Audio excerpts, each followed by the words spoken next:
make sure that the snowball's working. Yep, alright. So, I'm going to move it a little bit. Hopefully it stays connected.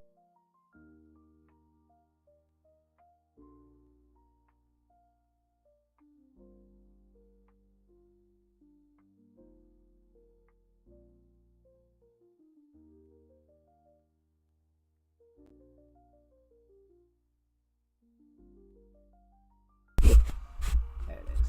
Alright. Stupid thing. Alright, we're gonna read 2 comic books tonight, hopefully.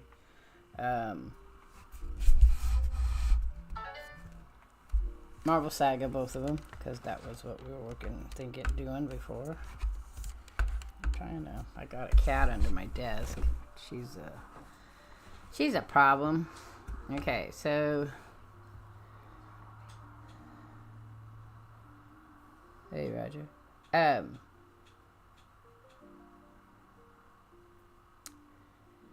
This is the Special X-Men Origins issue of the Marvel Saga. So I wanted to read this one specifically because then when I'm done with Marvel Saga, after 10 of them, I'm going to go to Classic X-Men. And even though I have the early Classic X-Men, I wanted to read this so that I have a reprint called Classic X-Men, which is the original X-Men stories that are in this. But it gives you a time frame of what else is going on all at the same time. Because remember, you got Fantastic Four, you've got Spider-Man, you've got Spider-Man. They just started Spider-Man stories, but you got Fantastic Four, Spider-Man. You've got Thor's going to be coming into it. Fantastic, Doctor Doom, Submariner, and all those kind of characters are now starting to be all in the same area. So I kind of wanted to read this book first, and then that gives us all those people going on at the same time, and then we'll jump into Classic X-Men, and then we'll jump into where I started collecting X-Men, which was I started from Team Up Marvel, Spider-Man Marvel Team Up, and then went to regular X-Men, and then from there in the 90s they branched out in all these other different X-Men. You had the New Mutants, you had the X-Men Generation. Generation X came in the early 2000s, I think. So you had all these stories that all branched out from the X-Men story. Alpha Flight, which we got a little bit of Alpha Flight in the last Marvel Saga, went with James Hudson. And there's these weird overlaps. While X-Men is going on, Wolverine is met up by the Hudsons, and he kind of gets pulled into the Marvel universe that way, even though technically he was there before. We're gonna go ahead then.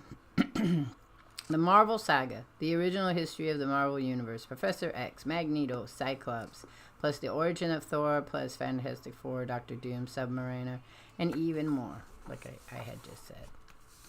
So this is book 4 of Gods and Mutants.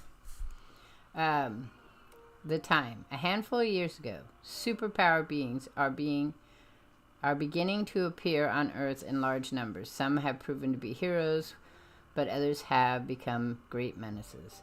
Many people are coming to especially dread superpower mutants, persons who have been born with the potential to develop superpowers. Other super beings acquired their powers through transformations or artificial means, but much of the public fears that genetically different mutants are a new super race that will displace ordinary humanity.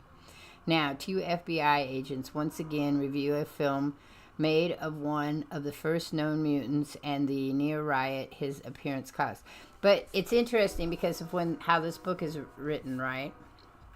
And this happens to all books. They write at a particular time, right? And they have some past to them and they have some future. But then as you add more characters, you have to add those past into it.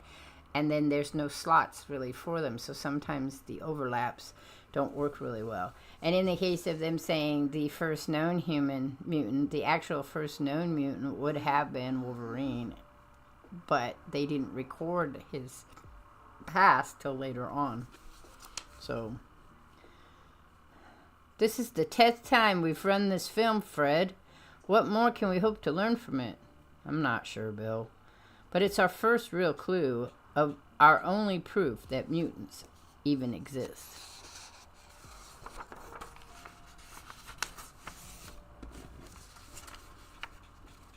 The two agents did not yet know that this boy is Scott Summers, who lived in an orphanage and was visiting New York City when this film was made.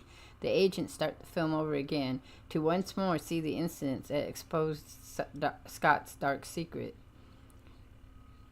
Then, as the short film, recorded by chance by TV news cameras, begins, the huge crate contains an air conditioning unit. It was being lifted into place atop the mid-town office building. Good heavens, the crane, that beam of scarlet light broke it. The seemingly doomed spectators below all fled in panic, all save one.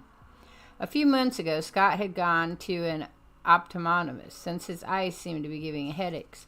Only glasses with lens made of ruby quartz seemed to help. The glasses Scott now removes to unleash beams of incredible destruction force. Zapped! It can't be! It disintegrated in thin air. Yet it took the crowd only seconds to turn on their unknown benefactor, who luckily managed to slip away. He must have been some kind of mutant, a monster with deadly powers. Then he's more dangerous than a falling cart by far.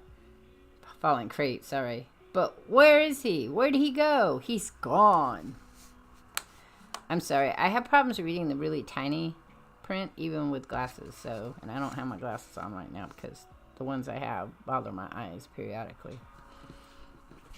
Let's see if I can get them. I don't have my other ones, is why I can't find my other reading glasses at the moment. I've got to clean my desk to find out where they went. The other ones went with my grandson. Scott is indeed a mutant, and one day be the X-Men called Cyclops, but now he runs, terrified both of the gathering mob and his own power. It was Scott who accidentally fired the beam that caused the machine to fall in the first place. His eyes have only just begun to radiate deadly energy that only his own eyelids or the ruby quartz can stop. And as the all-important film strip comes to an end, it's uncanny.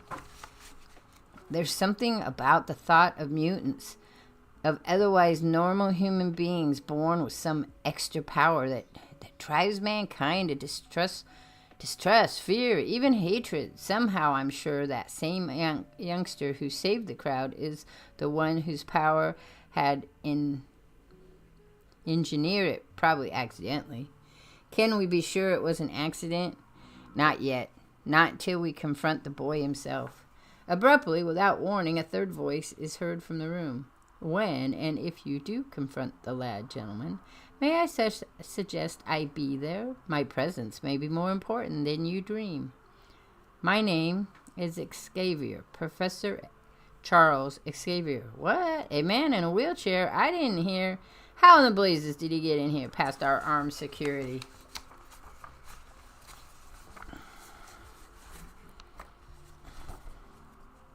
Well, maybe we don't know how he got in, but I sure know how he's going to get out. Surely we've nothing to fear from an invalid. No matter how hard you push, the wheels won't budge. You merely think you are pushing with all your might. In reality, it is you who are immobilized by me. You, then, you must be a mutant, set on stopping our investigations. I am a mutant, true.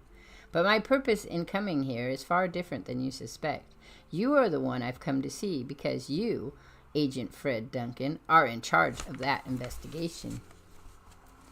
He made no overt move, but I better fire at the wall to bring the guards. Holy Hannah! I can't even pull the trigger. A somewhat melodramatic use of my vast mental powers, I'll admit, but effective nonetheless. Now, perhaps you'll listen for a few minutes while I explain who I am and why I've come here. Then, to his somewhat captive audience, Charles Xavier introduces himself and tells of his extraordinary powers. But as you've guessed yourself, as you yourself have guessed, mutants may either good or evil, may be evil, good or evil.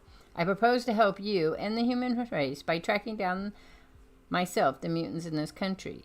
Even that tortured boy in the newsreel is doubtless as frightened of the crowd as they are of him. You make sense. So far, go on. They would scarcely trust an outsider, but perhaps one of them. I gotta admit, it might just work. We've had some leads on who some of the mutants are, but we haven't figured out how to approach him. Maybe we flipped Fred. Maybe we're flipped, Fred, but it may be our only chance. Not merely your only chance, gentlemen, but possibly the only chance for mankind. If they are hounded, persecuted, they may band together to become the menace, the very menace that you fear. Okay, Xavier. You're solid. Fred Duncan. You've sold Fred Duncan. I can't read. Can't read. I can't talk. My life just sucks. Well, we'll supply you with the info we have, and you report at the intervals to us. Excellent, Agent Duncan. I'll keep in touch regarding my progress. Let us hope we have both reasoned correctly. On us may depend the survival of humanity. I always thought, why didn't he just change their minds? You know, I mean, maybe he did and they're not saying it, but wouldn't it have been just great just to change it and that'd have been the end of it? He could just change everybody's minds. But no, he didn't want to do that. Charles Xavier worked with Duncan for a time, but later severed his connection with the government, fearing it too would turn against mutants. Thus, Xavier, himself a mutant with tremendous mental powers to read and control their minds, takes the first step towards the founding of the X-Men, a team of young superpowered mutants whom he will train to use their powers for the good of the world.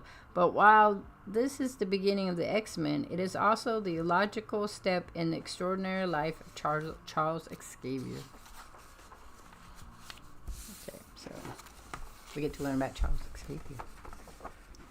Xavier is the son of Dr. Brian Xavier, a wealthy nuclear physicist, and his wife Sharon. While Charles was only a boy, Brian Xavier was accidentally killed in an atomic bomb test. At the funeral, Sharon Xavier was comforted by Brian's colleague, Dr. Kurt Marco. I know how you must feel, Sharon, and I share your grief. But as his friend, I shall look after you and after the boy, too. Thank you, Kurt. You are kind. Even though he was Dad's fellow scientist, I never trusted Dr. Marco, and I don't trust him now. Little boy, angry little boy face. But even at his young age, Charles could already sense people's true thoughts, and he realized Marco's real motives for marrying Sharon soon after. At last, now I have everything I've always dreamed of, money, power. That's all he cares about. The day after Marco moved into Xavier's mansion in Salem Center in New York, Westchester County, his son, by a previous marriage, arrived. This was Cain Marco, who was now Charles Xavier's stepbrother. Take my bags upstairs and don't drop them. You must be my new stepbrother. Wipe that stupid look off your face. Right from the start, Cain Marco despised Charles. Well, that'll teach you not to stand around with your dumb-looking face hanging out. The whack. The marriage of Kurt and Sharon Marco quickly soured, and Sharon's heartbreak helped bring on her death shortly afterwards. Charles was alone with his stepfather and stepbrother. Then one day he heard them quarreling over money. The answer is no. Cain, if you want money, go out and earn it as I did. I know how you earned it. It was no accident that Xavier died at Alamogordo. You dare accuse me. What did he mean by that? What really happened to my father due to the atom bomb test? Nothing at all. He was just joking. He didn't realize what he's saying. I realize plenty. And no bratty stepbrother's going to cause any trouble now. Cain, don't touch those test tubes. They're unstable, explosive. Look out! You young fool, it's too late now. You've spilt them. If different chemicals should touch each other, splat! The chemicals exploded, and the room was engulfed in flames. Kurt Marco was fatally injured, but in one of the rare and unselfish deeds of his life, the dying man carried his son and stepson to safety. With his final words, Dr. Marco made a confession and delivered a fatal warning. Charles, your father's death was an accident, but I might have saved him if I had tried, but I didn't. Forgive me. Beware of Cain when he finds out about your power. Power? Dr. Marco knew what Charles himself did not fully realize yet, that Charles could read minds. For quite some time now, Charles had found himself experiencing the thoughts and emotions of other people, including Cain's anguish and his mistreatment by his father. At first, Charles was frightened and tormented by the inability to block out other people's thoughts. Moreover, Cain sensed that Charles knew his secret shame and that he hated Charles for it. The hate would grow as time went on. As the years passed, Charles learned to control his telepathic powers. He also lost his hair while still a teenager. A genius, Xavier finished college in biology at the age of 18 and then went on to earn doctorates in genetics and biophysics at England's Oxford University. There he met and fell in love with a fellow student of genetics, Moira MacTaggart, the daughter of a Scots nobleman.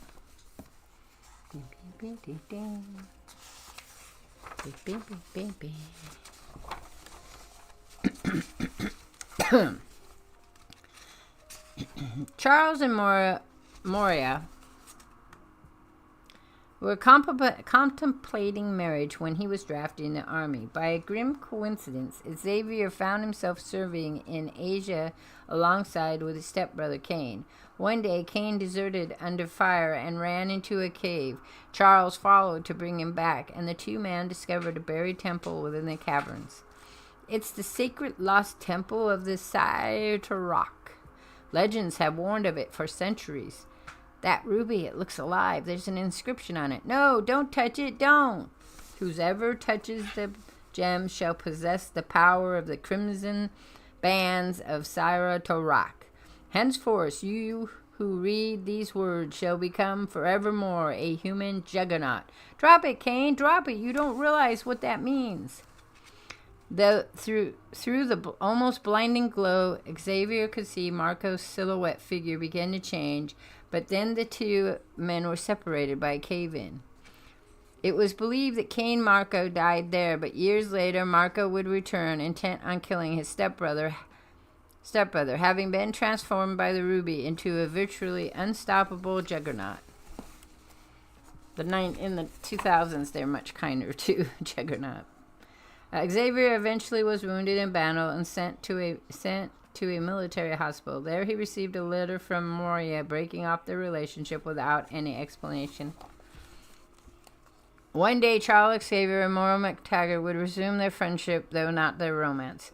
But now Xavier was overcome with despair. After leaving the army, he eventually went to live on the Greek island of Koronis, where he came to terms with his loss. He came to enjoy the extended vacation from the United States and continued to travel.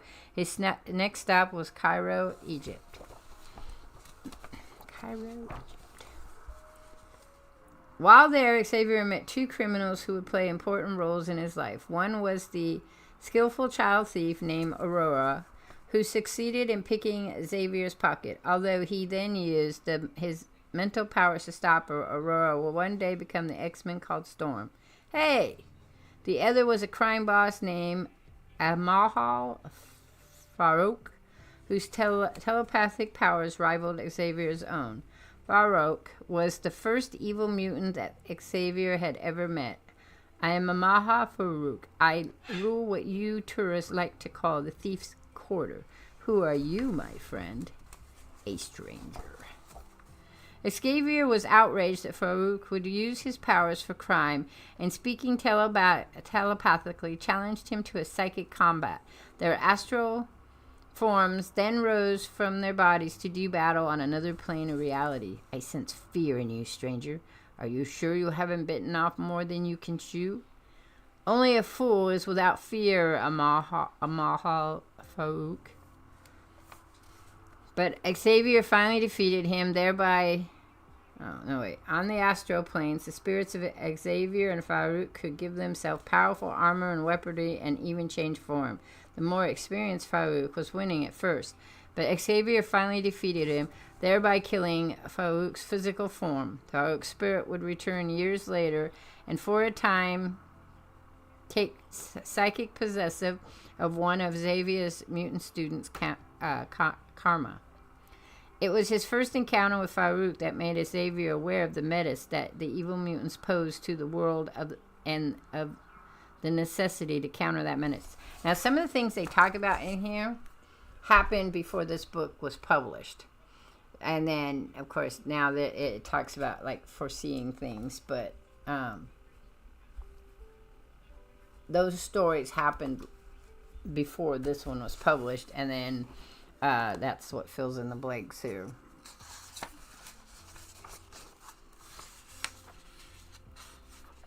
Okay.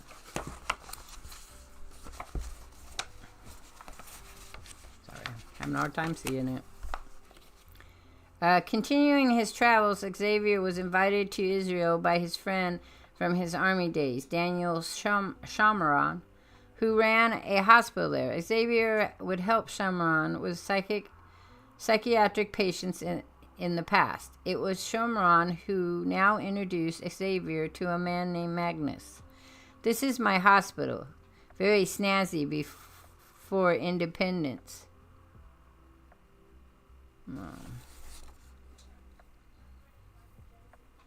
Before independence. It used to be a posh resort. My staff is a mixture of professional volunteers like Magnus. I'm hitting this. I don't want to hit that. Sorry. Oops. Welcome, Doctor. Welcome, Doctor. Dr. Shomron has spoken often of you. The pleasure is mine. Magnus was different from most people in one way that Xavier immediately began to suspect Magnus, too, was an mutant. One day, in fact, Magnus would be feared by the human race as Magneto, the mutant master of magnetism. He would become Xavier and the X-Men's greatest foe. But he was also his best friend for a long time. According to Dr. Shumron, you're a miracle worker. Hardly. I've merely been luckier than most. Fantastic. Magnus's mind is closed to me. He's no telepath, but his natural psychic defenses are as formidable as my own. Could he be another like me, a mutant? That too, Magnus. Where are you? Auschwitz. I grew up there. And your family? I have no family, Dr. Xavier, anymore. Magnus was the survivor of Nazi death camps Auschwitz, whose honor showed him how mankind, at its worst, treats those who are different from the majority. Shamron also introduced Xavier to another person who would prove very important to him, Gabrielle Haller, a survivor of the death camp of Dachau. Dachau? I don't know if I'm saying that right. Dachau? Without revealing his mental powers to anyone, Xavier used them to cure Gabrielle of her catatonic condition. After her recovery, Gabrielle and Charles became lovers. Oops, I skipped a part. Most of our volunteers were in camps, Charles. They bring a degree of empathy to their work that the best of us can't match. But occasionally there comes a case that stems our best effort. This is Gabrielle Haller. Her experience in Dachau so traumatized her that she withdrew into catatonic schizophrenia, a total retreat from the reality. She was like this when she arrived here. She hasn't improved. So, Gabrielle ends up becoming Legion's mom. Or is Legion's mom, I guess. That's how you'd say that. I got 2 drinks there. Hang on.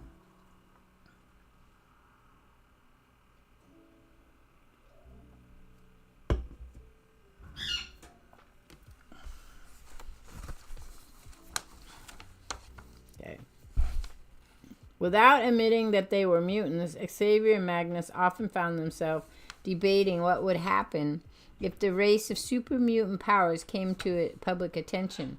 Xavier believed that normal humans and mutants could learn to live together in peace. Magnus, embittered by his experience under the Nazis, sharply disagreed. Charles, you are an idealistic fool. If mutants exist, humanity will fear them, and out of that fear try to destroy them. There is only one way to guarantee the survival of Homo superior, and that is for them to hold the reins of power. One night, Charles and Gabrielle were attacked by a squad of strangely costumed commandos. The commandos knocked Charles unconscious and seized Gabrielle, and fled in one of their 2 skycrafts. The rest of the group headed into the other. But as Xavier revived, he saw the second commando skycraft explode into a nimbus of life. Looking around, Xavier then saw Magnus on the nearby rooftop, surrounded by a similar light. Even as Magnus came down to the ground and ran to Xavier's aid, Charles could only wonder, was Magnus responsible? Charles, you're hurt. Not seriously, my friend, though my head hurts like a devil. Magnus, what did you do to the aircraft? What had to be done? My only regret was that I was unable to act sooner. Was it necessary to slaughter them? They would have done no less to us. You amaze me, Charles. When you were a soldier in Asia, did you not kill without hesitation or mercy? I killed to survive, and the memory still sickens me. Charles, Magnus, we have a prisoner. But Xavier found out what they needed to know by reading the prisoner's mind, thus revealing his mental abilities to Magnus. Now each man knew that the other had superhuman powers. Boop, boop, boop, boop.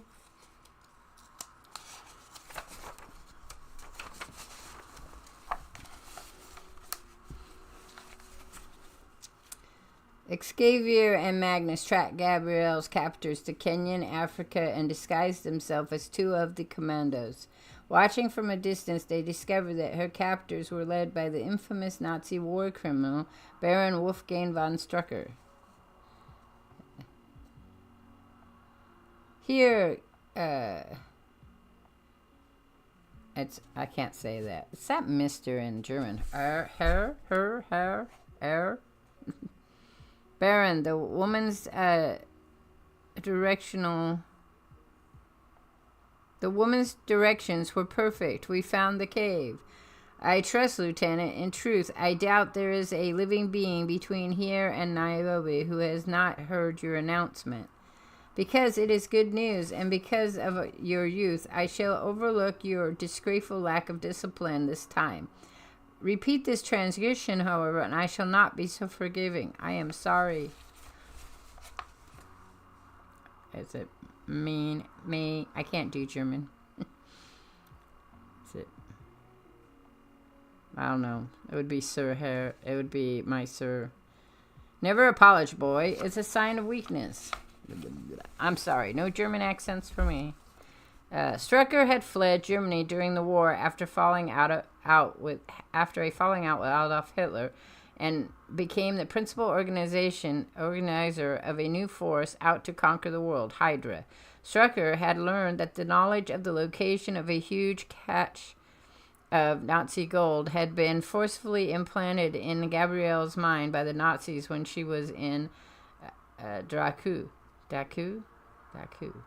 It was this process that had turned her catatonic. Strucker had tortured her into revealing the location. While the cavern was where the gold was stored, within the cavern where the gold was stored, Strucker exulted. The things he did to Gabby, I seen them, feel them in her mind, Magnus. He tortured her. Calm yourself, Charles, or we are lost. We cannot aid Gabby or bring Strucker to justice if you continue acting like a lovesick boy. Which is kind of interesting because you would expect that it to be the other one would be really angry and the other one wouldn't.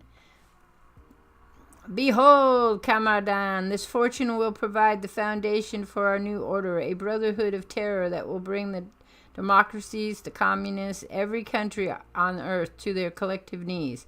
Where our beloved Führer Adolf Hitler failed, Hydra shall succeed. Hail Hydra!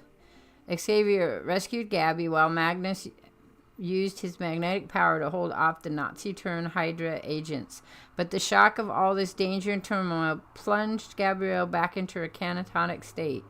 Against bullets, my friend, I need no help. Surely by now you've realized we are two of a kind. He's a mutant like myself with the ability to manipulate mental objects. This is fantastic. Wearing his powerful satin claw gauntlet, Strucker attacked Magnus.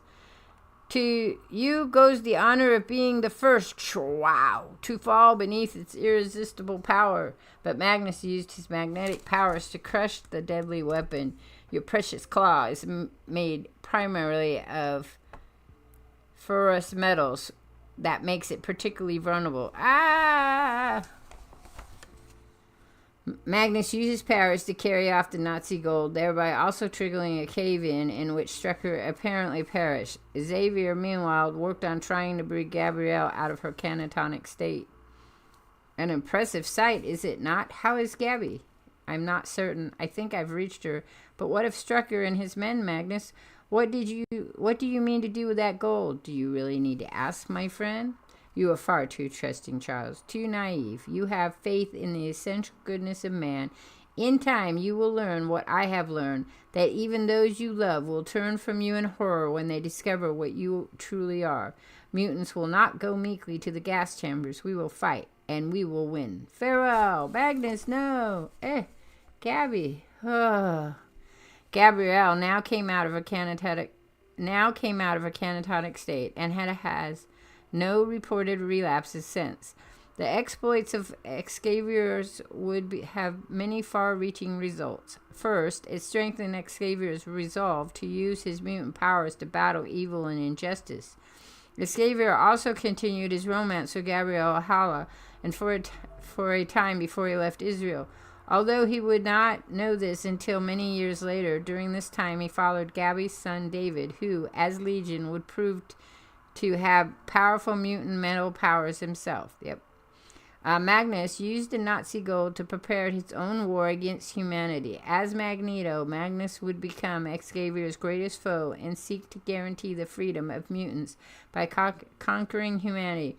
But eventually Magneto and Xavier would become allies once more, and the reformed Magneto would even become Xavier's successor as the head of the X-Men. As for Baron Strucker, he would survive to build Hydra into a menace that would nearly succeed in dominating the world.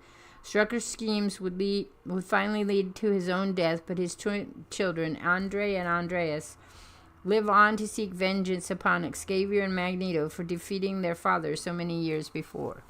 And there you go. All kinds of neat stuff wrapped up in a tiny little bow. Okay.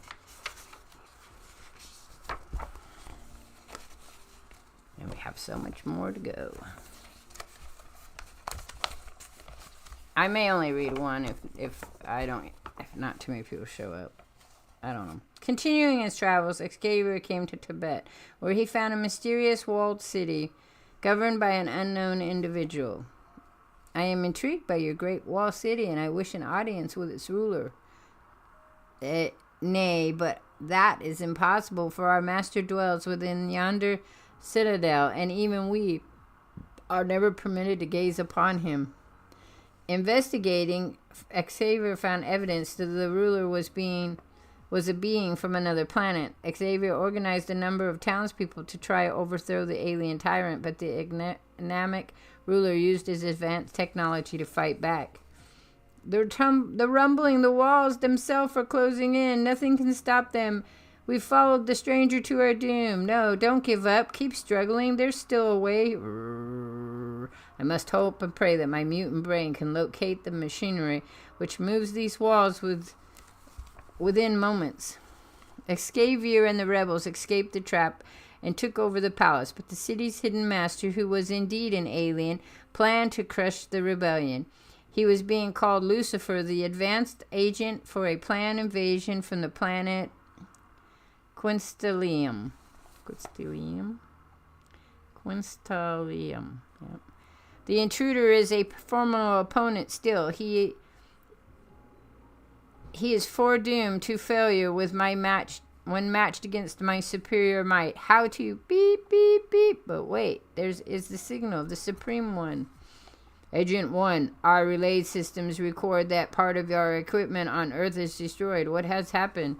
An uprising among the Earthlings, Supreme One. It shall be crushed. No, take no risk which might prove fatal to our cause. The leader of the quest ordered Lucifer to abandon his base, but first Lucifer dealt with the rebellion's leader. So, it is you who has tyrannized the city. Who are you and where are you from? My true purpose you shall never know. But on this planet I call myself Lucifer, and now that name shall be the final thing you hear. Prepare to die for daring to oppose that which no mortal can comprehend. That great slab released from above at the touch of a switch. I can't dodge it in time.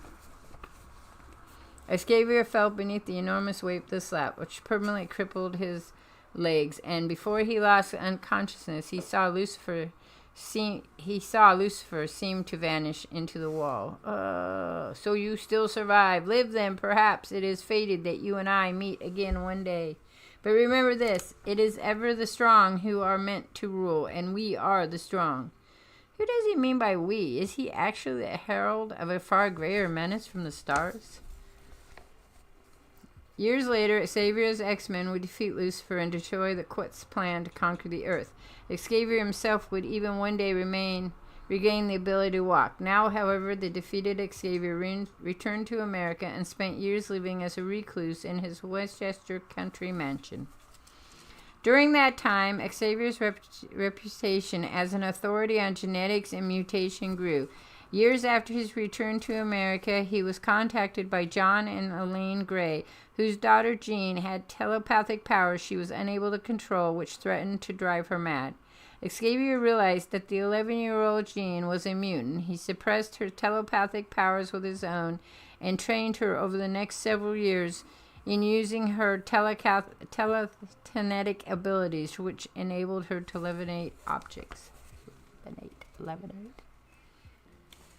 After reading about the mysterious young mutant with the I-beams, Xavier contacted FBI agent Fred Duncan. Now, after going through Duncan's file, Xavier deduces who the mutant may be. So, there you have it, Professor Xavier. All the information we of the FBI have on the probable mutants in our midst. It's not much to go on, but it's all we've got. Then it'll have to do, Mr. Duncan. Besides, one descriptions on the list especially interests me. The one named Scott Summers. Fleeing from the crowd in New York City, Scott has smuggled himself aboard a train. Can't risk discovery by riding that boxcar any longer. I better take off now while it's stopped at that siding up ahead.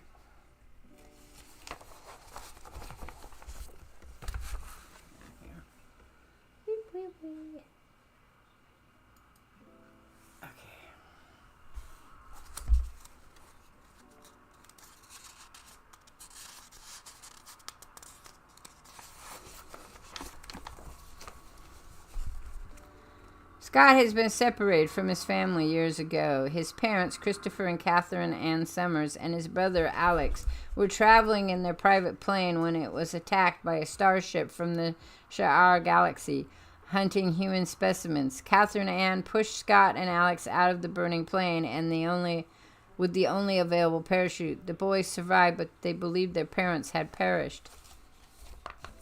Scott's parents were captured and taken to the Sha'ar Empire, where Catherine Ann was killed, but where Christopher escaped to become Corsair, leader of the space adventurers called the Star Chambers. Alex and John were sent to an orphanage, but only Alex was adopted. Years later, the brothers would be reunited. Alex would become a mutant superhero under the name of Havoc.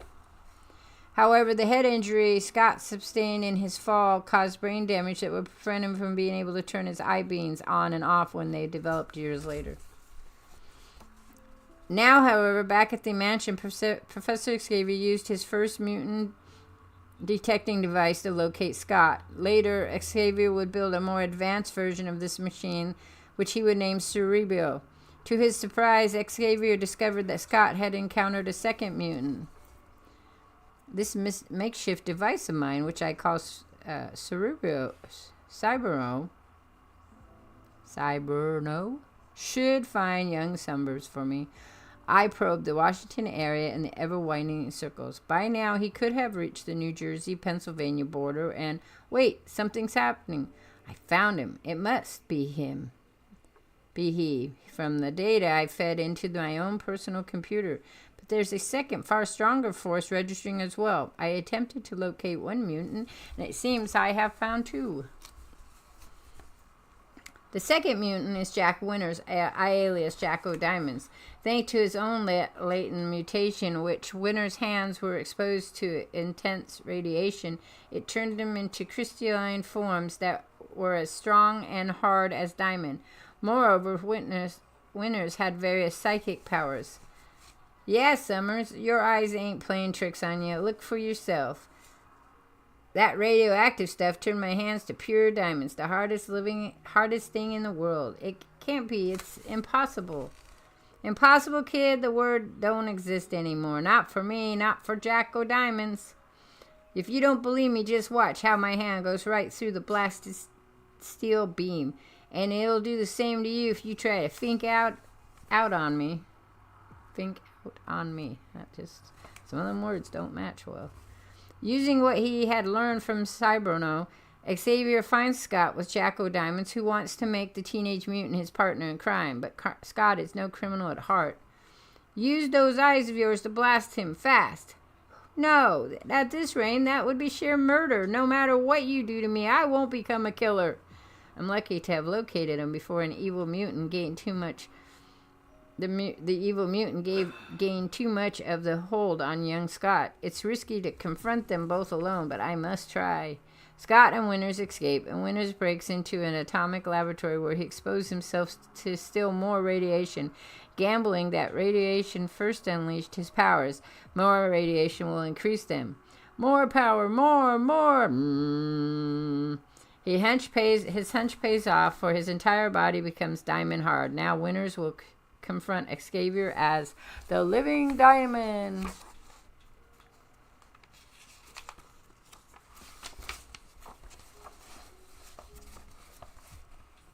Due to Winters' own psychic abilities, Xavier cannot stop him with his mental powers.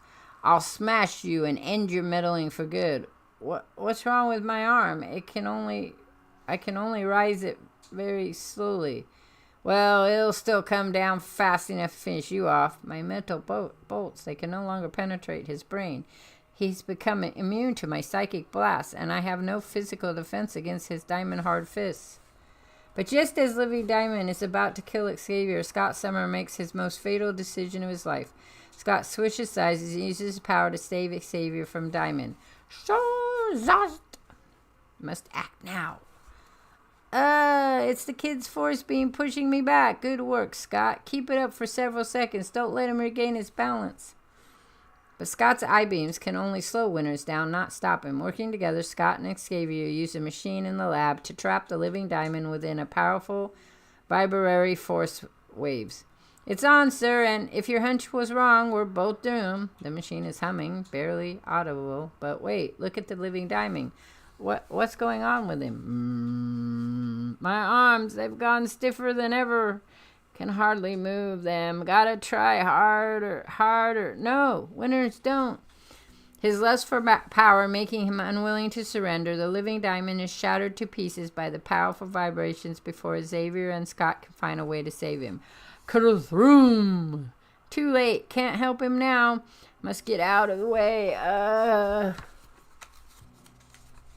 I have to say, some of the earlier stories were really wonky. They fleshed them out really good by the time. But I guess it's a different time now.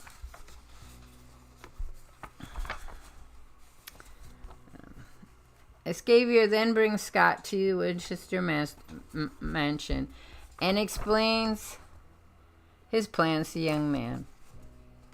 Then you intend to form a group of mutants, each with some extraordinary power, and you want me to be the first member? Precisely. You will be the nucleus around which I shall build the group.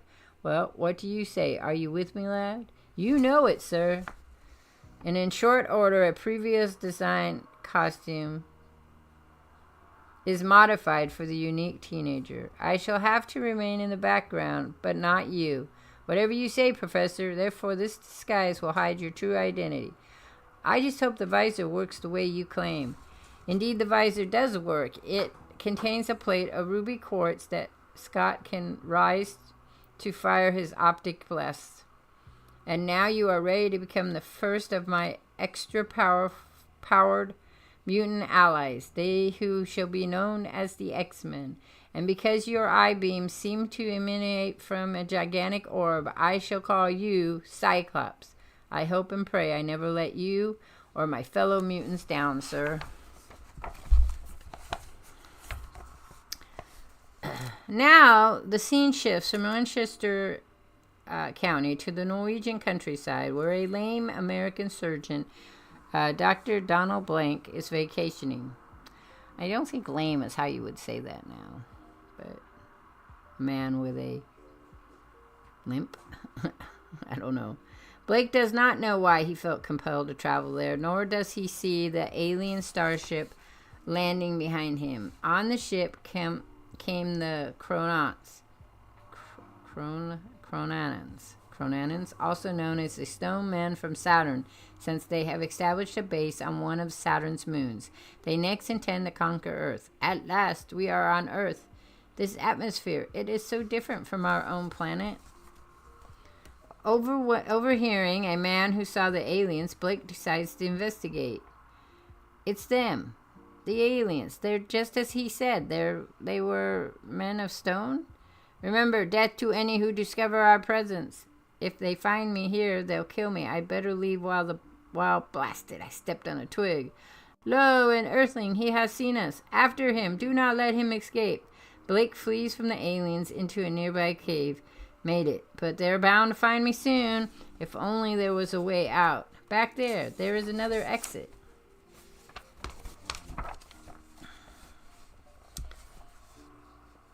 But it's blocked by that boulder. It's hopeless. I can't budge it at all. The cave is so dank and so gloomy and airless. It seems no human has set foot in here for ages.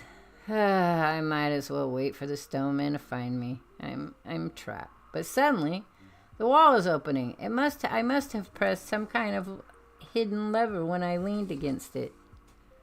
It's a secret chamber, but there's nothing here inside except that gnarled wooden stick like an ancient cane.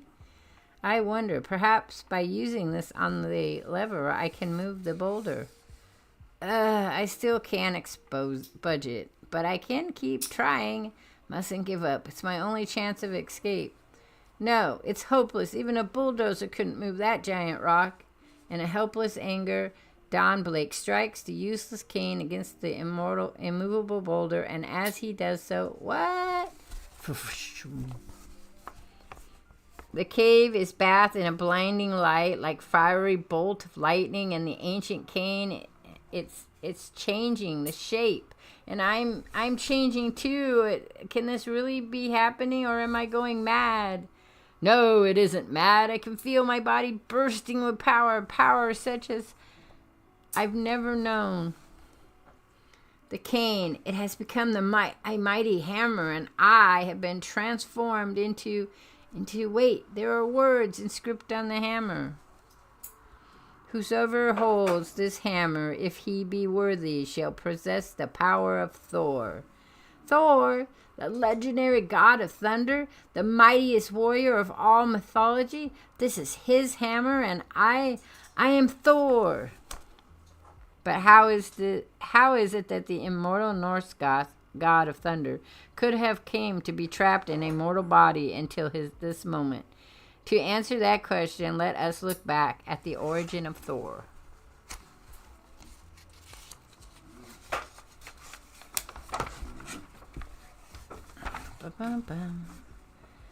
The beings whom we call the Norse gods are superhumanly powerful, incredibly long-lived humanoids from Asgard, the other dimensional world whom the Norsemen of Earth came to worship. Long ago, Odin, the monarch of these gods, came to Earth to search out Jord, the primeval goddess, also known as Gaia and as Mother Earth. I seek an heir whose power surpasses Asgard. You are the fertile spirit of the earth, fair goddess, and I of the heaven's glory. Were we to join in love, what majesty might be born of such a divine union? Your fervent plead wins my heart, mighty Odin. Really? She was easy. Jordan-born Orin, an infant son. I don't mean she was easy because she slept with him. She just gave into it quite easily. Like that was a spectacular thing to be told. Jord-born Odin, an infant son. Your blood son, dearest Odin. I shall call him Thor, for one day he shall be as mighty as the thunder. Odin triumphantly returns to Asgard months later and gave Thor to his wife Frigga to raise. You have done what no god has ever done, sharing your celestial substance with the goddess of the earth. The child is in truth is hers, yet I vow to raise Prince Thor with pride as though he were my very own in accord with your wishes. Wow. If only that was the case. She wasn't a very nice, if I remember it, she wasn't really a very nice goddess, but maybe not. Maybe I'm thinking of Hera. Odin later adopted Loki, an undersized child of the slain king of the giants of Jotunheim, and raised Thor and Loki together as brothers.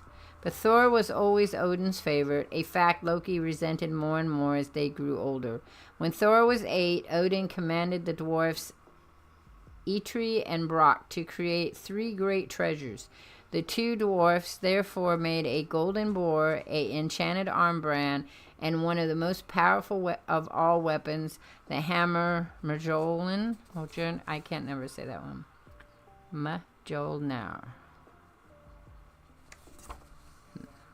Now, by your leave, a gift unlike any in all of the realms, the Warhammer Mjolnir.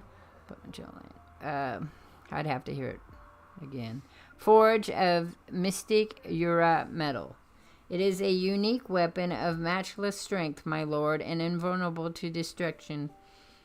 To Mjolnir's natural properties, I shall add my own divine enchantment. Henceforth, no one shall be able to wield this hammer, lest he be worthy. And ever shall the mallet return to the hand of him who hurls it. And ever shall the thunderous storm and very elements of high respond to Mjolnir's summons. Alright, I got an itch.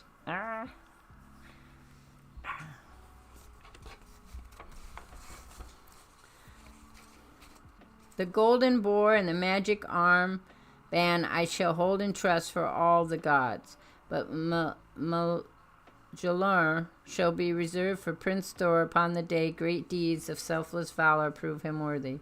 I pray I shall soon merit such a reward. By Hela's dark and deadly netherworld, I shall not permit that day to pass. But the scheming young Loki was unable to prevent Thor from winning the hammer. Odin kept his word, for after Thor reached adulthood, the Asgardians' monarch bestowed the hammer upon him. Loki, bitterly turned away from the scene. His resentment of Thor had long since turned to hatred, and this event only served to further the fuel of that hate.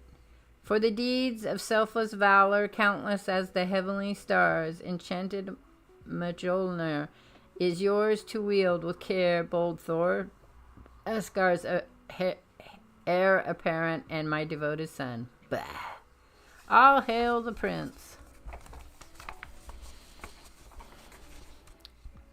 For a time, Thor often visited the Norsemen of the earth who worshipped the Asgardian gods, but he eventually abandoned Earth, sickened by the slaughter of innocents these warlike people committed in his name. But Thor himself was not without faults. Once, for example, he pursued a deadly monster into Jotunheim and slew it. However, by merely entering Jotunheim, he violated a treaty between that land and Asgard. Then Thor was confronted by one of the giants who lived there. It is I, the son of Odin, who has done for thee great service. Silent, base intruder, thou hast broken a royal truce, and for that the price is death. Thor retaliated and thereby nearly started a war between Asgard and Jotunheim. What? What's the name of his hammer? Mjolnir. Thank you, Mjolnir. I knew it was a weird sound that I couldn't say. It's not a weird word. It's not a weird word, because that sounds bad. I didn't mean that. I just meant I can't say it because it has the way it's pronounced. Well, don't get me wrong. You also jacked up Jotunheim, so I mess them all up. It's okay, my love. Well, no, somebody might take offense and report me for being callously insensitive. I'm not going to remember that. Mjolnir? Yeah, callous and insensitive to Old Norse. Yeah. There, you'd be amazed, love. What? A puny Asgardian dares challenge we who'd be giants? Thor, thou must be crushed like an insect. Thou act. Thump, thump, thump, thump.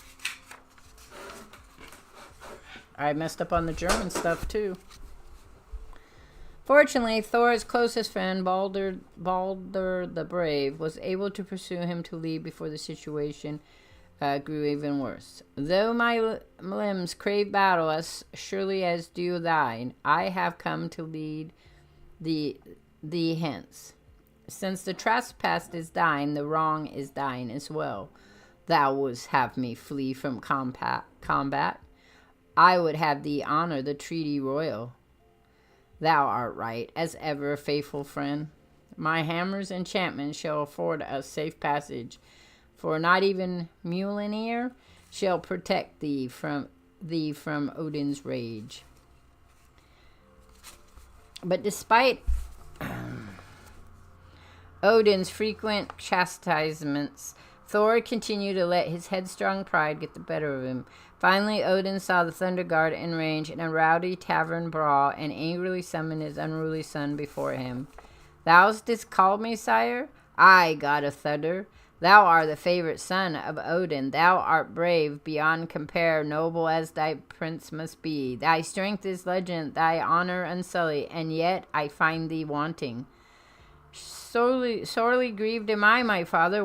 Wherein have I failed? Thou act lacking in humility. I don't think Odin had humility either, though. So, though thou art supreme in thy power and thy pride, thou must know weakness, thou must feel pain. But such lesson can never be learned by Thunder God. Thus thou shalt leave the golden realm and shall shed thy godly trappings. Thou hast conjured up a wisdom, 'tis Midgard. Yes, 'tis the earth where fragile mortals dwell, and there shall thou reside, and there shalt thou learn that nothing can be truly strong until they be truly humble. No longer art thou God of Thunder, nor shall Mjolnir serve thee now. Thy memory shall I strip bare. So Thor found himself transferred to the campus of a medical school in the United States as a crippled mortal student. Crippled wouldn't be the word. Disabled would be the word. He knew his name was Don Blake, but he remembered nothing of his life as Thor, God of Thunder. Nor would he remember for years. Blake studied and became one of the world's greatest surgeons. He became devoted to helping the sick and to helping humanity in general. In fact, that he himself was disabled, crippled is the word they used, helped teach him humility. Finally, the day came when Owen sensed his son was ready and instilled him the desire to travel to Norway, where his transformed hammer awaited him. Now Blake had become Thor again, but not until many years later would Odin restore his full memories and reveal to him how he had come to become Don Blake, an identity that today Thor no longer uses. Oh, could still be a doctor, right? I seem to have been frozen, right? Let's look here. Oh, nope, I guess it's working okay. I guess we're working okay. Okay. Let us return to the moment that Don Blake first turned into Thor. As yet, none of his memories of his past life as God of Thunder had returned, and so he experiments with his powers.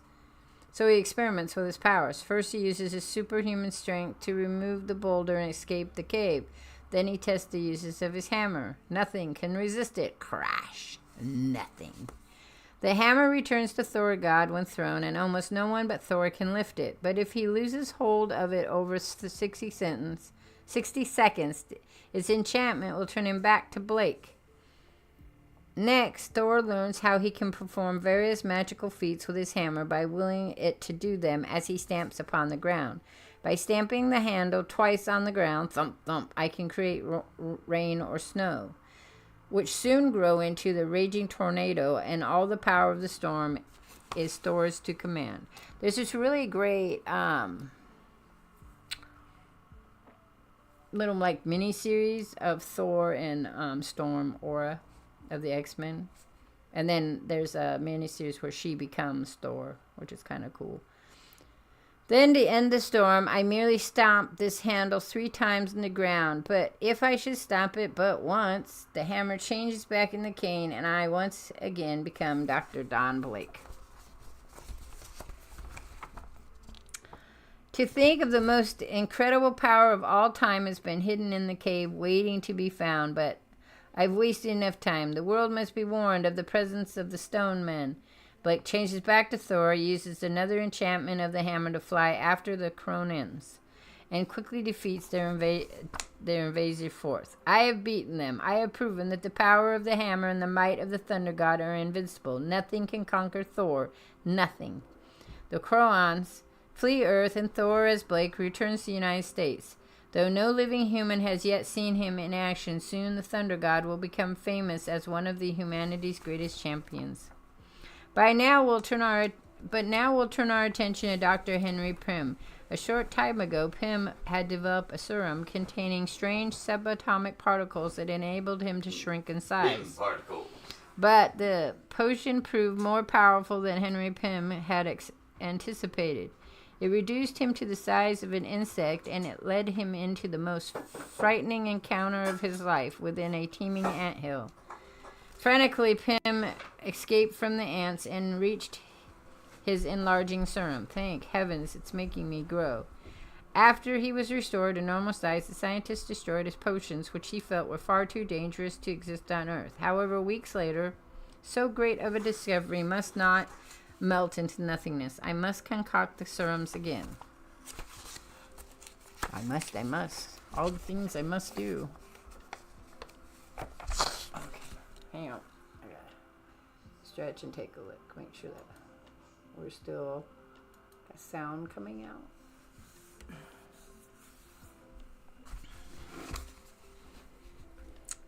Not only did Pym create his serums again, but his experience in the anthill inspired him to study ants. The more I research, the more convinced I become that ants really do communicate through their antennae.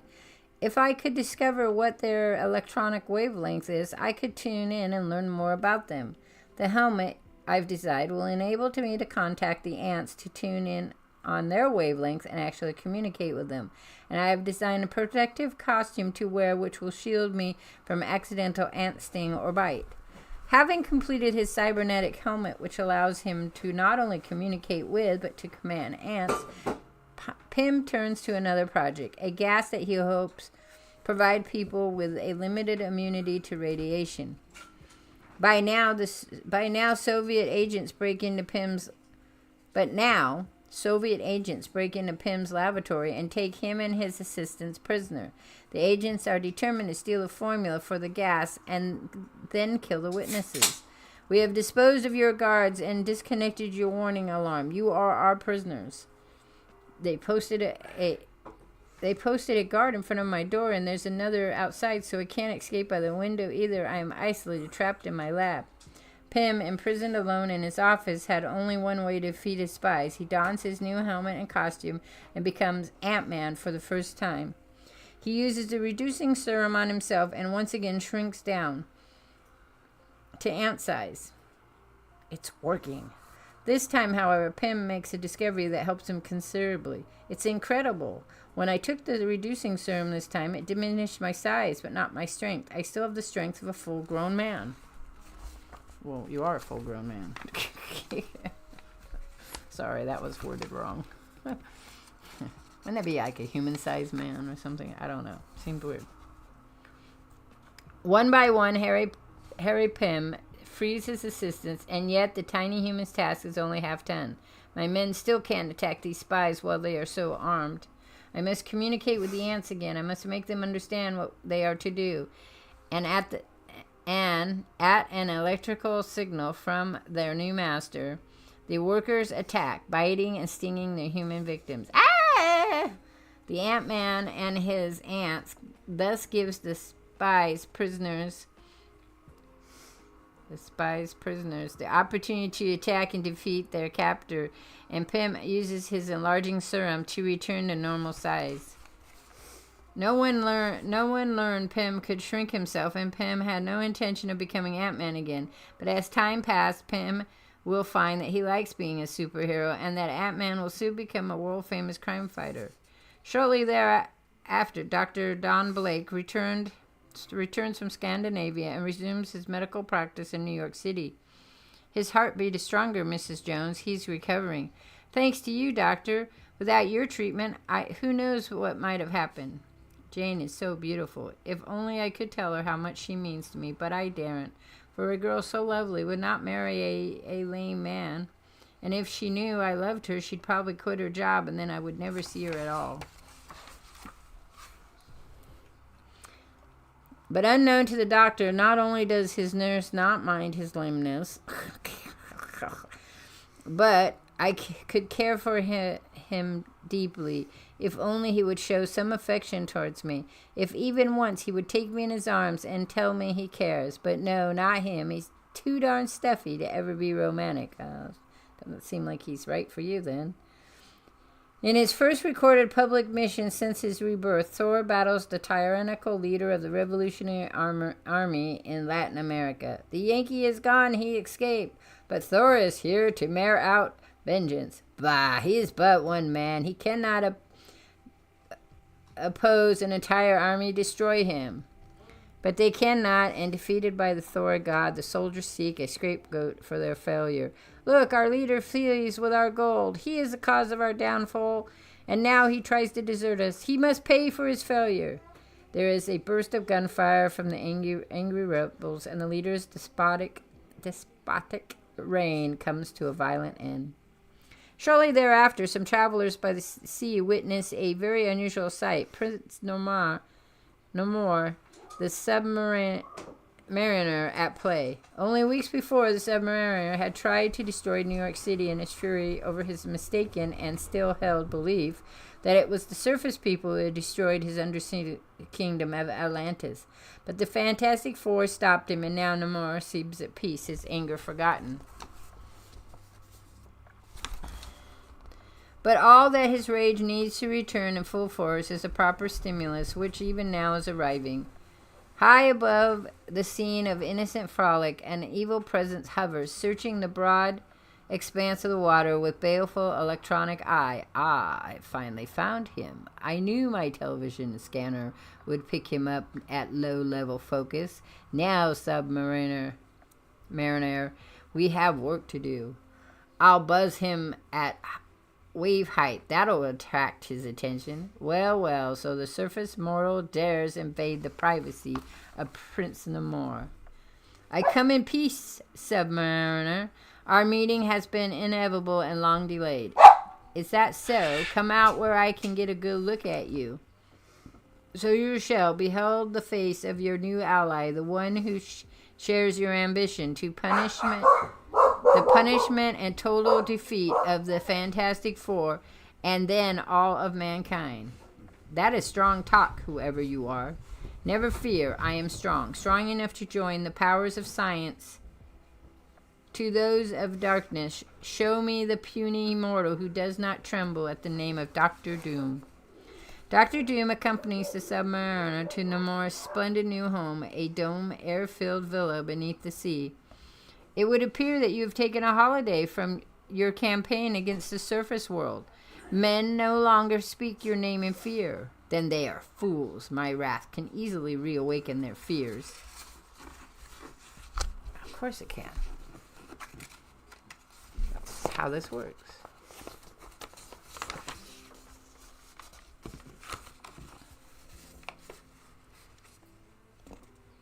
Ah, the invisible girl. So she's the reason for your change attitude. Of course, if you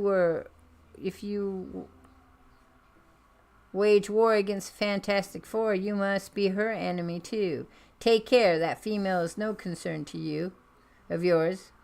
I'm making it my concern, Submariner. It must be evident by this time that to defeat the Fantastic Four, it may take a diabolical duo, you and I, striking out for power and revenge.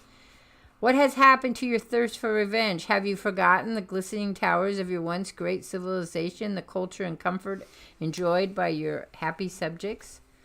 Imagine your great and proud people struggling for thousands of years, defeating all the terrors of the deep to build a civilization superior and beautiful, yes, beautiful and glowing with life until that last terrifying moment when that monster of a bomb lodged in the midst of that beauty. Gone. All the glorious history gone in one brief instant, replaced by an ugly crater in the ocean floor, littered with fused masonry and bitter memories that cry out, revenge, revenge, revenge upon the surface world which did this in ignorance, revenge upon humanity's defender, death to the Fantastic Four.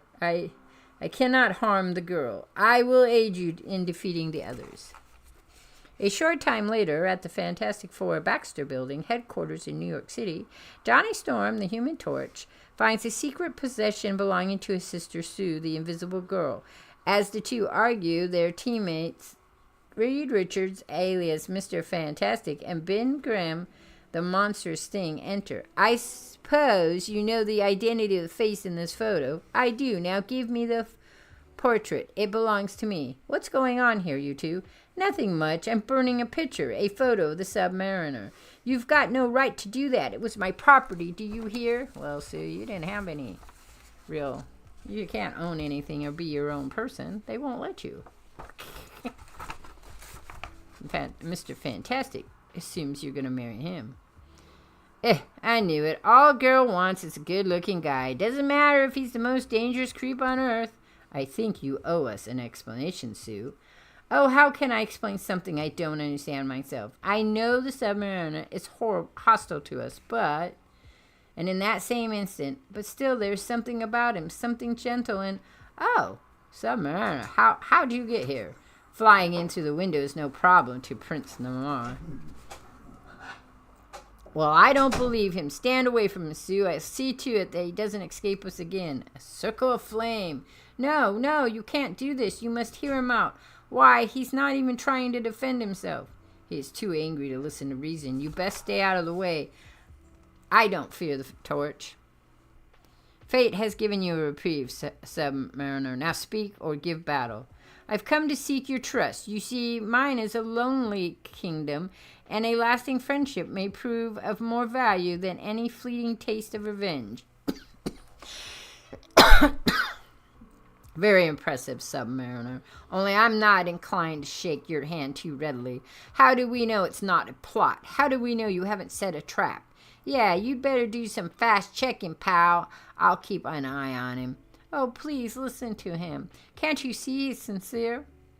I'm still for checking. Come on, Torch. We can look in on every room by closed-circuit television. And we can find out soon enough if he set any traps in here.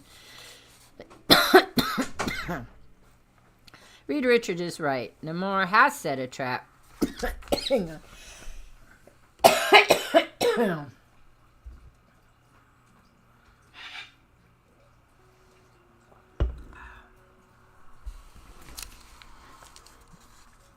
He has planted one of Dr. Doom's invention, a grabber device, in the building. This little cylinder can exert credible magnetic force, but Doom has shielded the grabber from Reed's detection device so well that Reed is unable to find it. Taking no chances, Reed has the entire building evacuated except for his teammates and Namor. And minutes later, well, my suspicious friend, does my presence here pass your rigid inspection? I'm not satisfied yet, Submariner. Stay where you are. I'm coming back to ask a few more questions. Wait, you'll just have to wait for the time being. I'm on holiday, and I've decided to take this charming young lady on a tour of the city. Submariner's flippant mood suddenly vanishes as a loud tremor shakes the entire building. Crack! Slowly, smoothly, the great skyscraper begins to rise, free of its foundations, begins to rise above the now deserted streets. The building, it's raising into the air. We're going higher, faster. This is your doing, Submariner. Marinator, you can stop this. I can't, you fools. I planted the trap, but it's been triggered by Dr. Doom. Next month, the FF versus Dr. Doom in a showdown in space. But whose side is Namor on? Plus the origin of Angel, the origin of Iceman, you know, the guys from X Factor, the origin of X-Men, the origin of life and life story of Loki, god of evil, plus the Hulk, the Wizard, the Ringmaster, and even more. And then here was the comic books these stories came from. This was the Journey into Mystery number 83, August 1962, where the mighty Thor steps from the pages of North Legend into the Marvel Universe. And then this one is Professor X first met Magneto and fought by his side in a story which appeared in X-Men 161, 1982, which I actually have that one. And then Harry Pym, later to be known as Goliath and Yellow Jacket, first appeared as the costume superhero The Astonished Ant-Man in Tales to Astonish number 35, September 1962. Okay, and then here's our cover. So here's the front part of it, and then you open it up, and there's the back side. Okay, so we're going to read number 5 now. Here's number 5.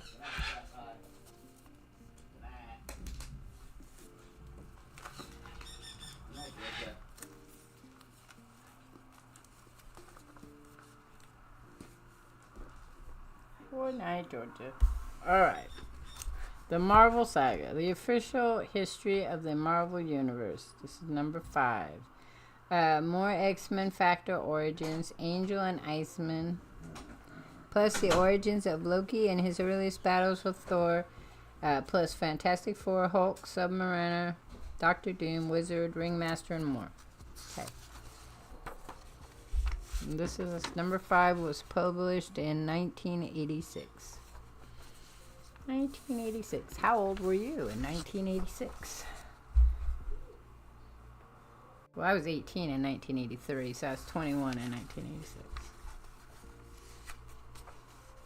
And I had been collecting comic books for a long time. But I had been collecting X-Men comic books since 1983. Book 5, Terror in the Skies. It is a day early in the careers of Reed Richards, Ben Grimm, and Susan and Johnny Storm as the superheroes known as Fantastic Four. Their foe, Prince Namor, the Submariner, has planted within their headquarters the Baxter Building, the means by which his ally, Dr. Doom, intends to destroy the quartet. Suspicious, Richards, who leads the team as Mr. Fantastic, had the rest of the building evacuated, yet he could not find the hidden weapon. But before Namor could leave the building with team member Susan Storm, the invisible girl who he loves, Doom springs the trap and the Baxter building is pulled high above Manhattan. We are now thousands of feet above the city. At this rate, we've only minutes left before we reach the upper atmosphere. What has Dr. Doom to do with this, Submariner? The double-cresting dog is in a rocket plane above, pulling this building into space. But how? How is he doing it? There is a control panel in his plane attracting a magnetic grabber, which I planted in a dark corner of the basement. Then our only hope of even getting down is to seize control of the plane. The air is getting mighty thin. We'll perish from lack of oxygen before we can take any action. Even as Richards and Grimm, the monstrous thing, glower at Submariner, the building rises ever closer to the edge of outer space. They're glowering. That's their superhero trait.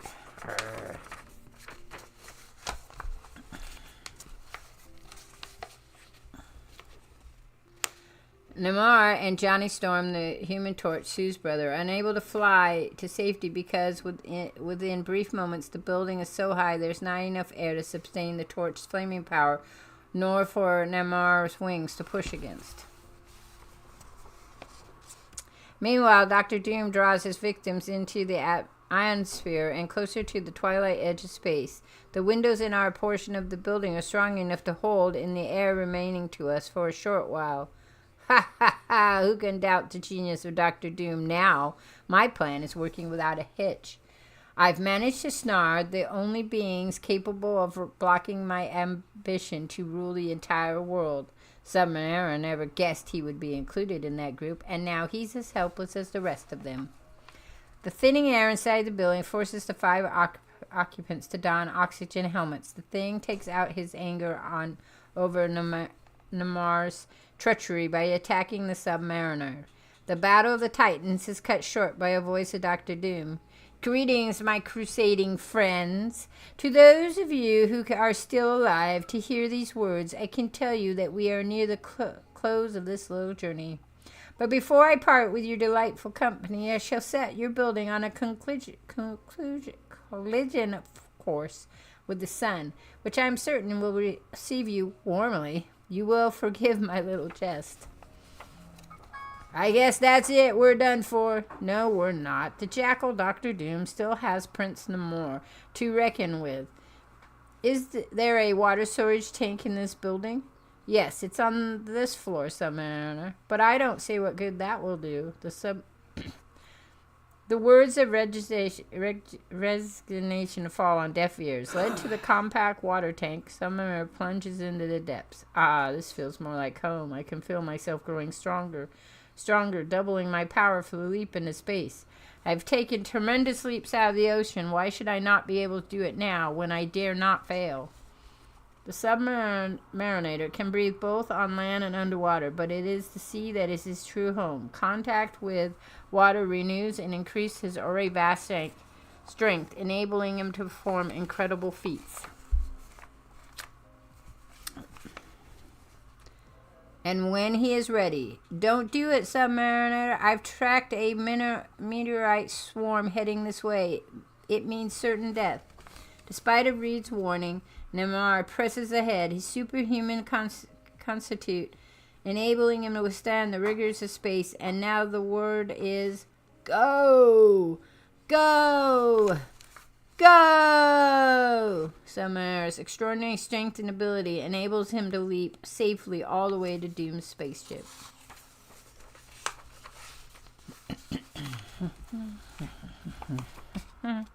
Fired with the desire of revenge on the man who betrayed him, the Submariner pounds his way into Doom's spaceship. In the rush of events, perhaps Namor does not even notice the irony that he now battles to save the Fantastic Four, his sworn foes. Namor pounds his way through the spaceship's hull into its interior. His vast strength enables him to hold safely onto the hull as the air from within explodes outward. Then part of the damaged hull collapses, carrying Namor inside the ship with it. Now, if I can only break into the pilot's cabinet before Dr. Doom makes his next move. I'm sure he knows I'm on the ship. Suddenly, 1,000 great hammer blows of electricity smash into the sea monarchs, hurling him back into the darkness. Meanwhile, on the other side of the steel wall, Dr. Doom listens for sounds of movement. I don't hear a thing. That's the end of the Submarinator. His attempts to stop me was the last. Now, all I have to do is push down this lever and break contact with the building slowly, but surely it will spiral into the sun, taking with it the rest of my enemies. Ow! I can't touch anything. The whole cabinet is charged with electricity. And that's the rest of it. Full blast. You didn't kill me with that electrical charge. I absorbed it, stored it, and now I'm returning it.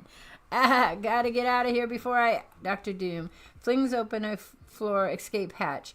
The outrushing air literally explodes him away from the ship into the vast cold reaches of space. Namar, like the short-duration electrical capacitor, can absorb electricity within limits of a very brief time, then discharge it. He suffers great pain in the process, but the vast strength enables him to endure it. Doom, caught unprepared, can offer no resistance.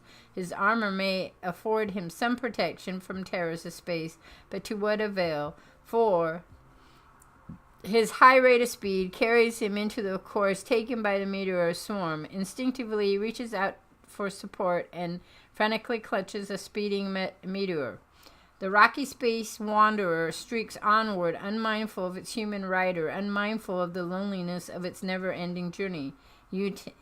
Eternity is a long, long time, and Dr. Doom, who has coveted all of Earth, now has all of eternity's scheme in a much larger domain, the universe itself.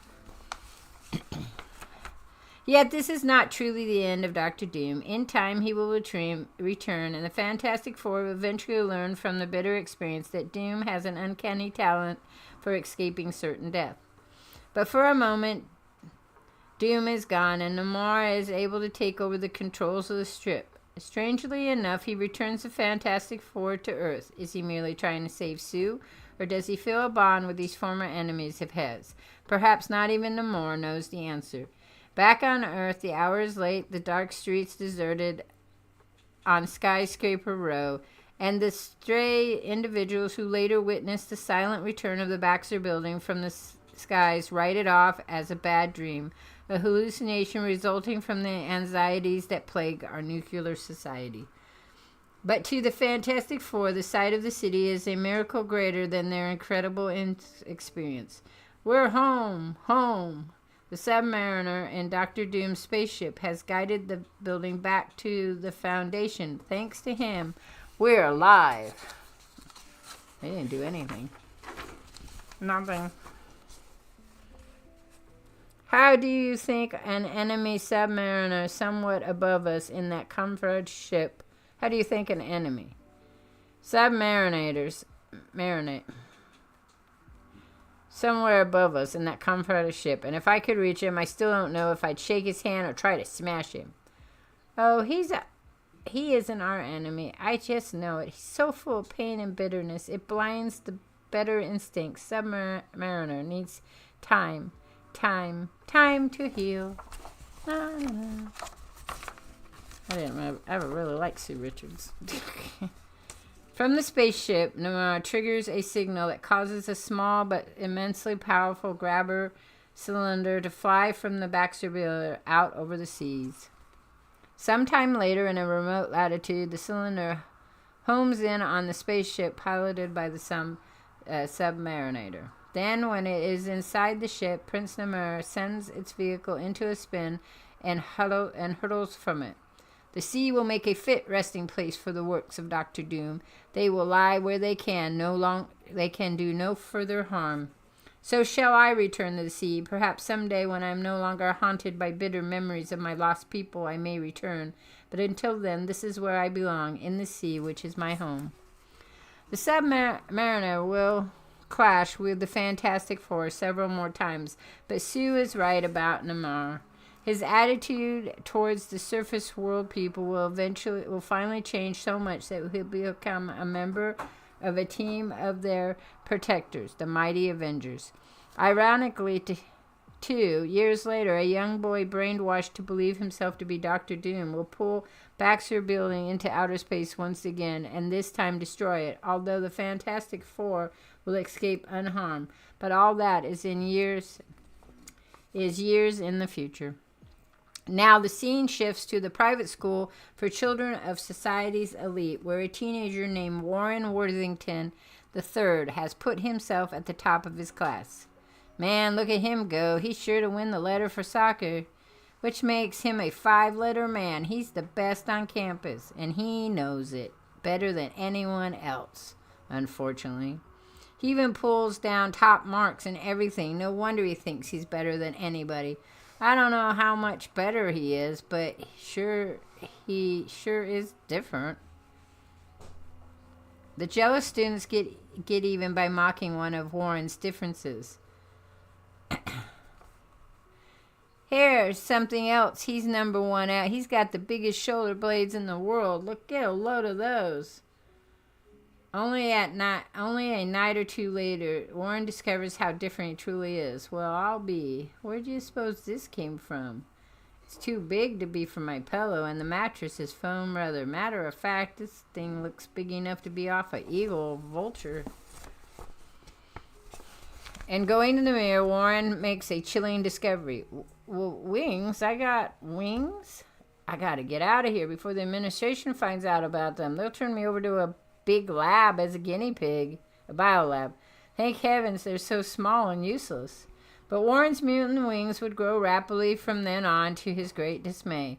While Warren Worthington might try to come to terms with his horrifying change in his body, in America's Southwest, General Thunderbolt Ross is launching a new scheme to end the menace of the Hulk. My men will find Rick Jones, and you can count on it. And when they do, we'll get Hulk. He won't escape again, I swear it. Ross has learned that the teenager Rick Jones is a friend of Hulk's and has devised a way of tricking Jones into betraying his super strong monster. The super strong monster, not his. Cool it, mister. Nothing can make me rat on the Hulk. Look, son, this is bigger than you and me. This involves the security of the United States. Out there on the launching pad is America's newest, most important missile. It must be tested, but there isn't a man living who could withstand the force of the G-pull except the Hulk. You want the Hulk to ride that rocket in the interest of national security? No one else can do it now? What do you say? Naturally, trusting the general, young Rick goes alone to the hidden cavern where Hulk is imprisoned. Only Rick knows that Hulk is really the scientist Bruce Banner, who has Rick lock him away every night before his unwilling transformation into the savage monster. And so, a short time later, after convincing himself the troops have not followed him and that his secret of the hidden cavern will remain his secret, Rick Jones sets out to free the Hulk. I can't explain it to him that I can't control the Hulk. When he gets free, who knows what he'll do. Slowly, nervously, the teenager releases the mighty shaft which holds the concrete door in place. But even before he finishes the pounding, it's getting louder. With a surge of unbelievable power, the mightiest man-thing on earth shatters the half-loosened door as he comes thundering out of his dungeon. I'm free! Sorry, I had to turn the page here.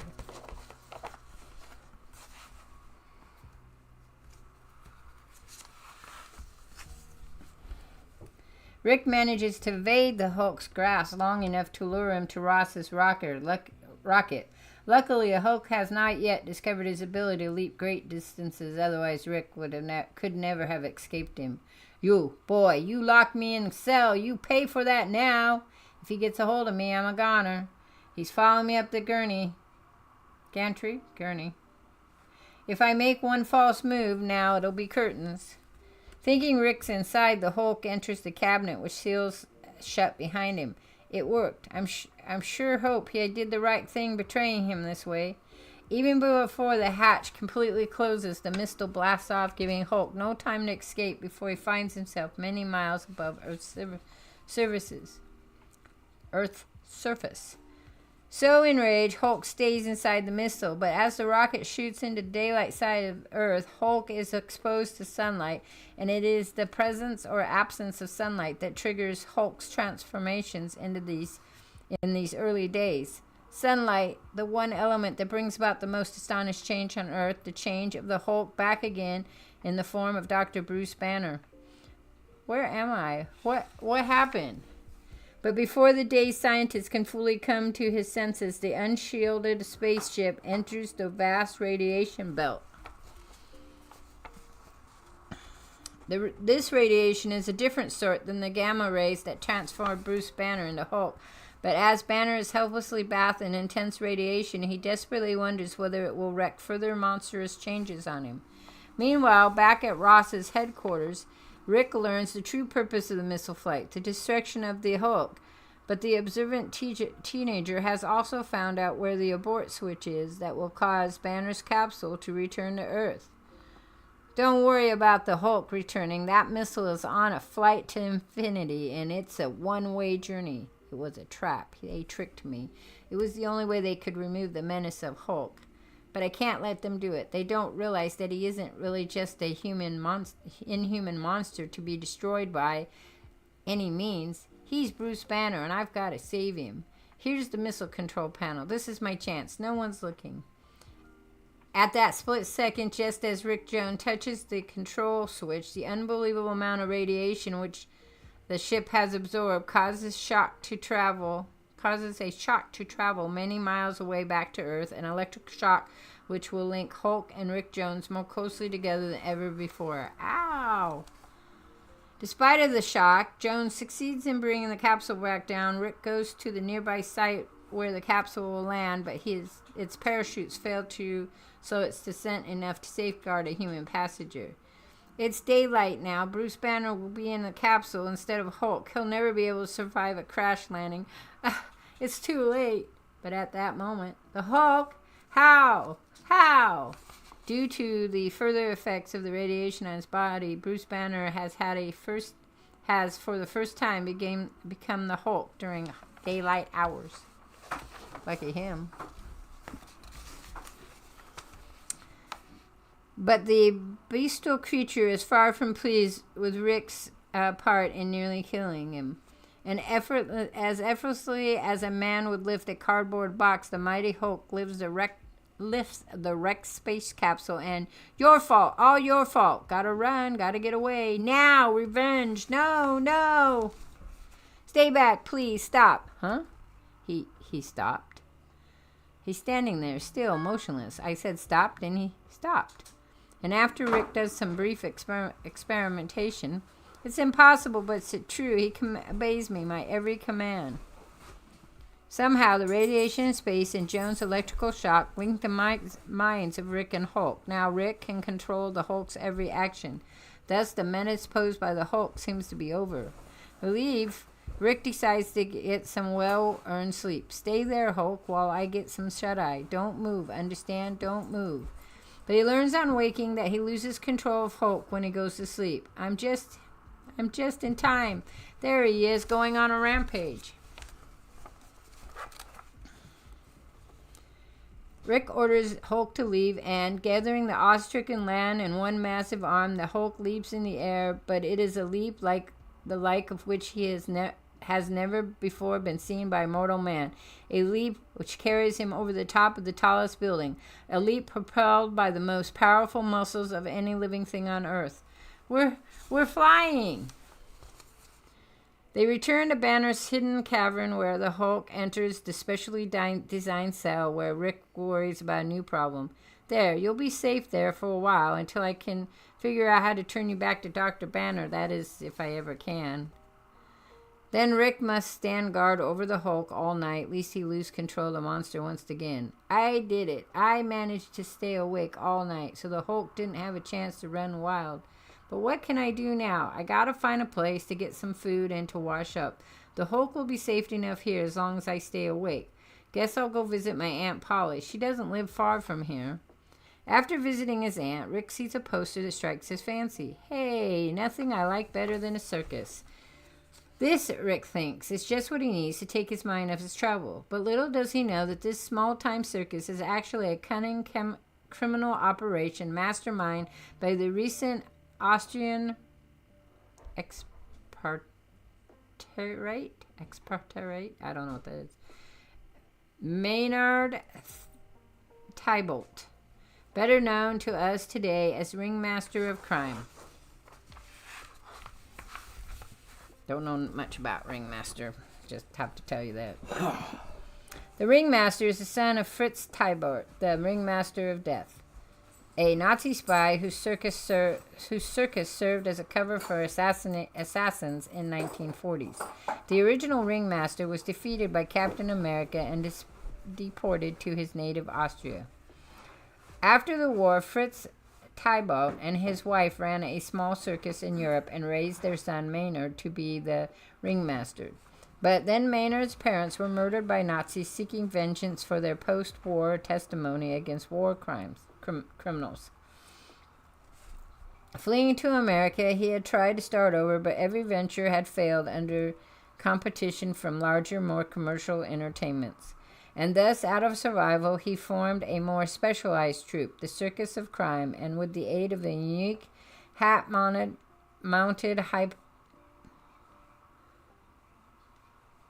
hypnosis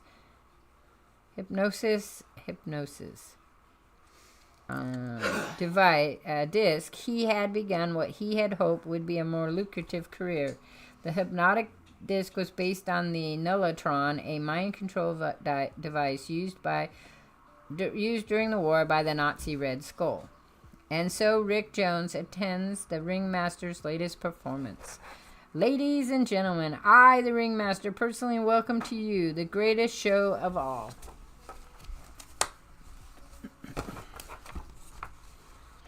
Watch me closely every minute. Do not take your eyes off me for a second, and I guarantee that you will see wonders such as you've never seen before. You are about to witness our miraculous main attraction. Don't take your eyes off me for a minute. Watch, see, behold. Note the spinning lines on my hat, the stars on my jacket, the lines, stars, see them spin, round and round, see them spin, spin. It's over. I have bent them to my will, just as I have done it in those other towns we visited. They are all asleep. They cannot move nor speak. Now go, my performers, go and give another of your fine performances. What a pity none will be awake to applaud you. Minutes later, the Ringmaster's hirelings roam through the audience at will, looting and robbing their helpless victims. Hope you enjoyed the show, mister. This is how the Ringmaster commits his crimes. After his troupe loots the audience, the Ringmaster releases them from his spell and continues the show. The audience will have no memory of being robbed and will not discover the losses until they get home, or until the Ringmaster and the circus have left town. And this time among his helpless victims numbers one teenage boy, a boy who has the Hulk to command. I can't move, can't speak. He's hypnotized us all. But Rick Jones is not hopeless. He's not so long as he has the power to think. I'm beginning to feel numb. My brain is getting clouded. I've got to call the Hulk before I black out. Come to me, Hulk. Help, come, help. But can he hear my thoughts so far away? He must. And he does. Boy in danger must go to him. But since the Hulk is under Rick's control, Rick is in a trance, neither asleep nor awake, and thus unable to give the Green Goliath orders. The Ringmaster is able to capture the monster with surprising ease and transport him to a distant town. And a day later, the Ringmaster prepares to open a new show in a new village with a startling new feature exhibit. We'll bill him as the monster of the age. The suckers won't be able to resist coming to see the big ape. Ringmaster, you're a genius. But then 2 FBI agents appear, and Rick, worried over the Hulk, has come with them. Ringmaster, you're under arrest. This is the FBI. We followed you from town to town, and now we've got you. Your victims told us everything when we snapped them out of their spell. Never mind that. Where's the Hulk? You're traveling with a live bomb. The sound of Rick's voice snaps Hulk out of his lethargic state. In rage, he breaks free of his chains and charges his captors. Run! The monster is loose. Help! Save me! Don't let him beat me! Hulk! Let him go. Put him down. Despite of his white-hot wrath, the Hulk has no choice but to obey the teenager who is his master, as heavily armed troops from the nearby command post burst in upon the scene. On the double, man. Where is he? Where's the Hulk? And right behind those troops is the implacable General Ross. Stand aside, boy. That creature must be stopped before it's too late. No, you can't. He ain't just a creature. He's, I can't tell you what he is, but nobody's shooting him. Up, Hulk, up, right through the tank. Look, he's flying. Nothing can stop him now. Hulk is, of course, leaping, not flying, and he quickly escapes the troops. We did it, Hulk. We're free. You're safe, but for how long? You won't escape me forever, do you hear me, Hulk? I'll track you down to the ends of the earth. I'll rid the world of your menace, no matter what. I swear it, Hulk. I swear it. But many years have since passed, and Ross has yet to put an end to the menace of the Incredible Hulk, despite of the many battles. There are other superhuman beings in existence, including ones who have lived in ages and have been worshipped by Earth people as gods. Week before the Hulk encountered the Ringmaster, Dr. Donald Blake discovers that he could become the Norse thunder god Thor. And yet he does not remember his past life among the other gods, but now his bitterest foe among these deities is about to return. Beyond one segment of time and space, there exists Asgard, the citadel of the Norse gods, which is connected to Earth by a rainbow bridge called Bifrost. And in the remote part of Asgard, there stands a tree in which is the imprisoned Loki, god of mischief. Long ago, the gods condemned me to be trapped within the tree, and here I am, destined to remain until my plight causes someone to shed a tear. But no inhabitant of Asgard will weep for me, for I am hated by all. However, for years I have been imposing my will upon this tree until at last I can control it. Ah, Heimdall, the warder of Bifrost, approaches. Having become the master of the tree, the villainous Loki commands one of its leaves to break off and fall down into the eye of the passing deity, the impact of which causes Heimdall's eye to smart and shed a tear. I have succeeded. Because of my plight, I was able to gain control of this tree, and thus I was able to affect Heimdall's eye. Therefore my plight did indeed cause him to shed a tear. And now, by my cunning wit, I am at last free to cause mischief, to create discord, and to seek revenge against the one responsible for my capture, Thor, the thunder of God. The origin of Loki took place long ages before. Back then, Lafre, the king of the giants of Jotunheim, went to war with Odin, father of Thor and monarch of the gods of Asgard. After a tremendous battle, the Asgardians defeated the giants and Lafre was slain.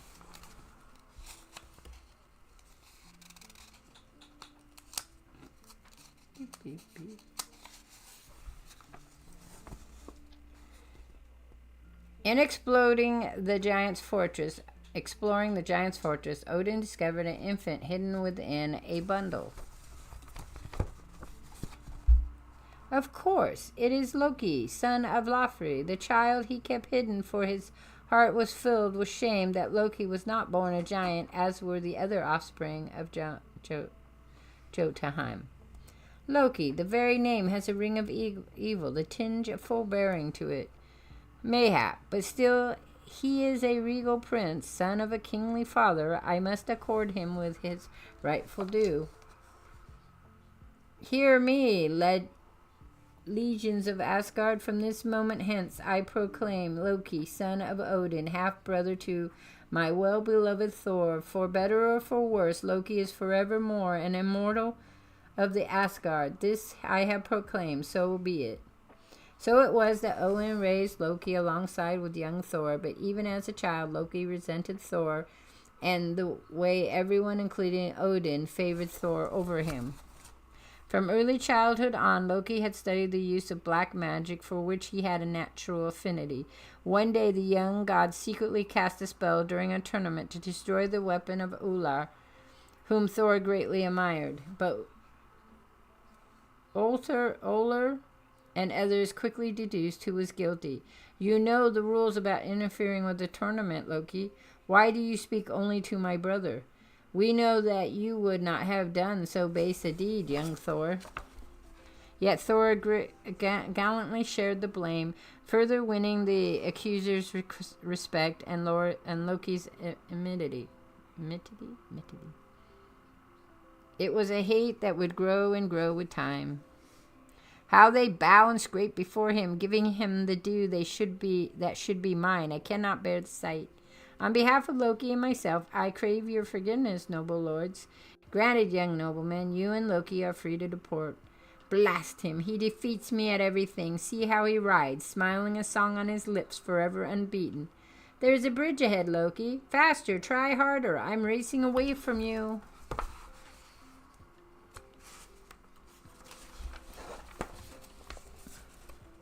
I shall try harder. I shall devote my life to gaining the most power in Asgard, and I know that sooner or later, in order to attain my goal, Thor must be destroyed. As they grew older, Thor sought to perform brave feats that would prove himself worthy of the enchanted hammer Odin planned to give him. Loki pretended to help Thor. See, here it is. If the evil ones find the unguarded opening, they will overrun our land. But if you guard it well, you will certainly come closer to having earned Odin's hammer. Loki, you've done me a service which I shall not forget. But Loki, wanting the hammer for himself, had decided to kill Thor by luring him into an ambush. Trusting fool, I know you won't soon forget this, for it is I who have made that hole, and it is I who have told the evil ones it is there, so they will come and defeat you, and then it will be Loki's turn to win the enchanted hammer. The young Thor found himself greatly outnumbered by many foes and overpowered by mystical forces. Well done, hag, he is trapped. Nothing that lives can withstand my dragon's enchanted breath. Thor would have been permanently magically transformed into a tree if Odin and the warriors of Asgard had not heard the sounds of battle and arrived in time to save him. Where are the warriors? In another few minutes it will be too late for anything to save me. Thor and Loki grew to adulthood. Thor won the right to the magic hammer, while Loki's sorcerer's abilities grew even greater. One day the thunder god led Loki and the other warriors in a pursuit of the storm giant Gahan. But after a fierce battle with the giant, Thor was suddenly unable to find him, as if Gahan had disappeared. The storm giant has vanished without a trace. There is no sign of him, as though he had never existed. There is no way he could have escaped except through the aid of a sinister magic spell, but Gahan possessed no such mystical powers, and if not he, then who? Determined to make his half-brother fail in his mission, Loki had transformed Gahan into a bird. After Thor and his comrades had left the scene, Loki made a mystical gesture and, let the giant Gahan appear once more. Loki, you have saved me from the vengeance of Thor. I know not what motives caused you to betray your own kind. But that is no concern of mine. Know you, Loki, that Ganon is in your debt. I shall never forget it, gigantic one, and neither shall you. The day will come when I order you to repay this debt. Thus I have made my first alliance with the forces of evil, with one of those who will come to my aid, and when I make my final bid to overthrow the rule of Odin, destroy Thor, and seize the throne of Asgard. Indeed, in many centuries that follow, Loki attempted time and time again to achieve his three sinister goals. Finally, as a punishment for his crime, an enraged Odin magically imprisoned Loki in the tree. But now Loki is free, and he hurtles down the rainbow bridge that serves as the passageway from Asgard's dimension to Earth's. Well, now my ancient enemy is in for a surprise. Prepare yourself, Thor, for Loki is coming. Wearing earth clothing, Loki confronts Thor, who, having only recently regained his true form after spending years as the mortal Dark Blake, does not immediately recognize his half-brother. Greetings, Thor. It has been a long time, hasn't it? A long time?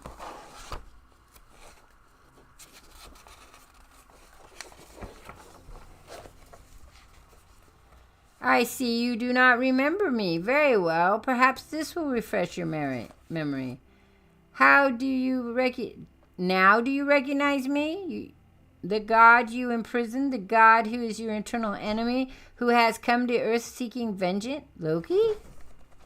The sight of Loki in the Asgardian garb revives Thor's hatred of his evil half-brother. So Thor regains his memory of Loki, and soon more memories of his past life in Asgard return as well. Loki uses his power of sorcery to put Thor under his mystical control. You are in my power. I am your master. You must obey me. I must obey you. I have triumphed. You have now to have my revenge. I shall use Thor as my instrument for creating mischief. Descend to earth, Thor. Yes, Loki. But Loki's next command causes Thor, perhaps for the first time since Blake regained his Thor identity, to recall Odin, and Loki's control is not strong enough to make Thor defy Odin's will. I command you to give me the enchanted hammer. I cannot obey you, Loki. By the will of Odin, the magic weapon must never be wrested from Thor. Loki is faced with two problems. Thor will not give him the powerful magic hammer, and even if he did, no unworthy living being, certainly not Loki, could lift it. But Loki's cunning quickly devised a solution. I must get the hammer away from him. Wait, I have a plan. I shall conjure up another Thor. In his hypnotic trance, he might just be deceived by the image I create. Behold, Thor, the mighty thunder god. The hammer is his. Give it to him. Yes, Loki, the hammer belongs to Thor. Loki then orders Thor to begin wreaking destruction nearby. But at this time, Loki, having been imprisoned in the tree when Odin gave Thor his Blake identity, does not yet know about the thunder god's mortal identity. Once Thor is out of Loki's sight, he reverts to his mortal form, Don Blake. Until Odin finally put an end to Thor Blake's identity, the Thunder God would always turn into the frail doctor if he was separated from the hammer for over 60 seconds. The hypnotic spell which Thor was under had no effect upon the person of Dr. Don Blake. What can be taking Thor so long? Why has he not released the beast? I must manage to touch the hammer again. I don't get it. I can't lift this thing off the ground. I strained every muscle in my arm and still couldn't budge it. Let me try. Are you kidding me? Are you kidding? We couldn't lift it. So how can a skinny guy like you? Let the poor sap try. It'll be good for a laugh. But the instant Don Blake touches the magic hammer, there's a blinding flash of light. My eyes, I can't see. Where'd that skinny guy go? I don't know. But look who's holding the hammer now. It's Thor. Now, Loki, we're going to finish our battle. You've broken the hypnotic spell. The two brothers fight a battle that rages across New York City until, at last, the Thor god defeats Loki and carries him up to the top of a skyscraper. Why have you tied me to your hammer? No, stop, don't. I'm sending you back to Asgard, Loki, the fastest way possible. Using the hammer's mystical power to travel through dimension, Thor hurtles it and Loki off to Asgard, where it sweeps down in a great arc before Odin, Balder, Tyr, and other astonished gods. Odin will take charge of his evil foster son. Farewell, god of mischief, may we never meet again. Behold, it is hammer of Thor. It brings Loki back to us and returns to his master. Once again, my eldest son, the Lord of Thunder, has vanquished Loki. But whereas Thor once again remembers Odin and Asgard, he does not yet journey there himself. But in the course of his next adventure, Thor will once more meet his godly father. Back at Warden Warrington's private school, days have passed and his wings have grown to enormous size. Warren has managed to keep him a secret so far, using strong straps to bind them beneath his clothes.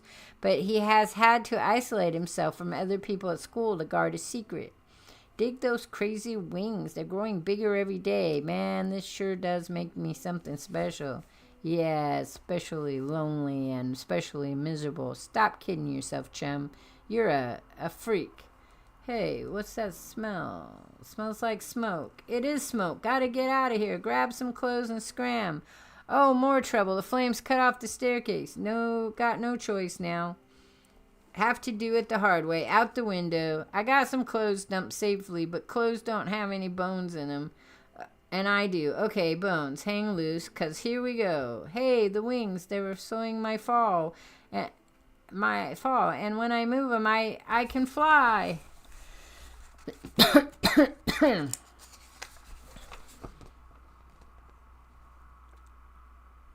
Here are the clothes I dropped. All I have to do is that cry.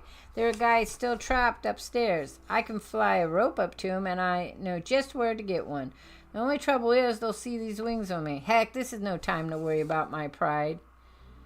Yep, I knew it. There was a rope in the school theater storeroom. Those theatrical props. That gives me an idea. It's nutty, but what? So what? A long blonde wig and a nightshirt. The guys will never guess the real identity of this angel. Man, do you see what I see? I see it, but I'm not about to believe it. Look at it this way. If the rope breaks, we got our own angel to carry us straight to heaven. I don't care if he's for real, so long as that rope is. Hey, it's working. You betcha. Now, where's that angel? Gotta thank him. There he goes, flying off. I'm sure glad we all saw him together, or I'd turn myself in the nearest nut factory. Again, another rather insulting word. Just all kinds of insulting stuff, huh? I don't think... That's weird, because I'm pretty sure those things were only considered insultory to those people they were insultory to, but then those people wouldn't have ever made a complaint against it.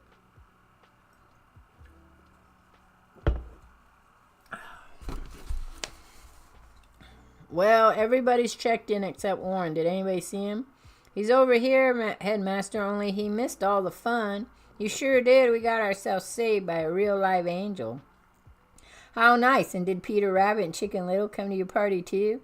Okay, Mr. Wiseacre Worthington, don't believe us, but there is a fabulous character with wings flying around here, and we're going to find out who it is.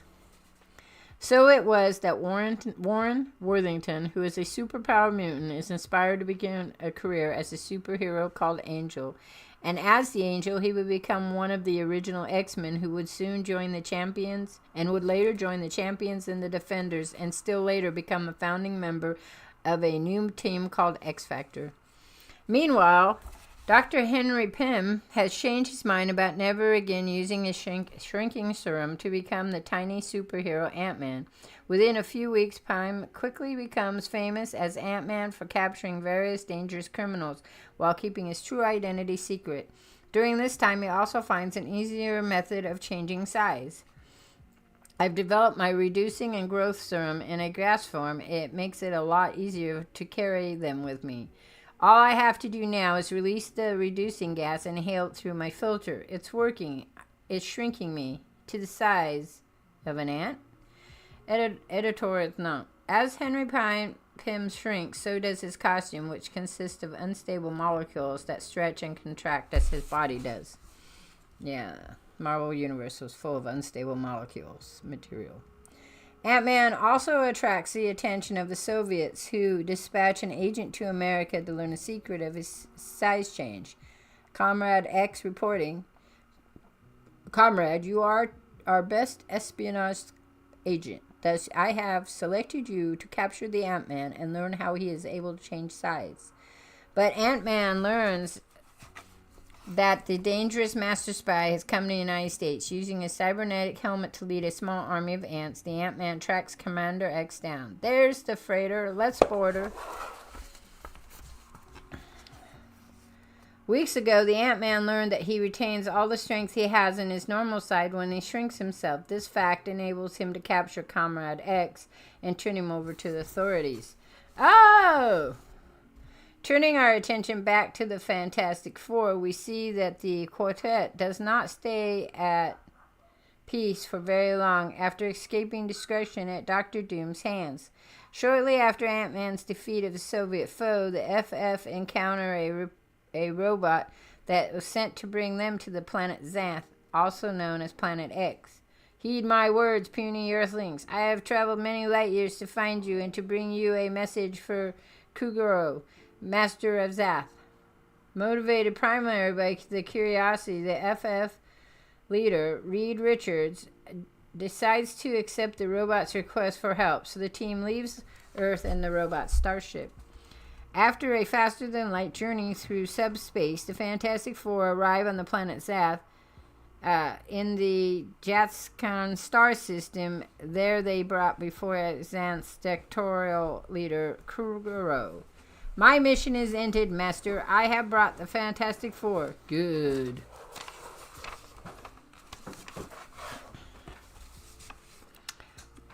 Kuguro explains the grave problem facing his people. A rogue asteroid is about to collide with their planet.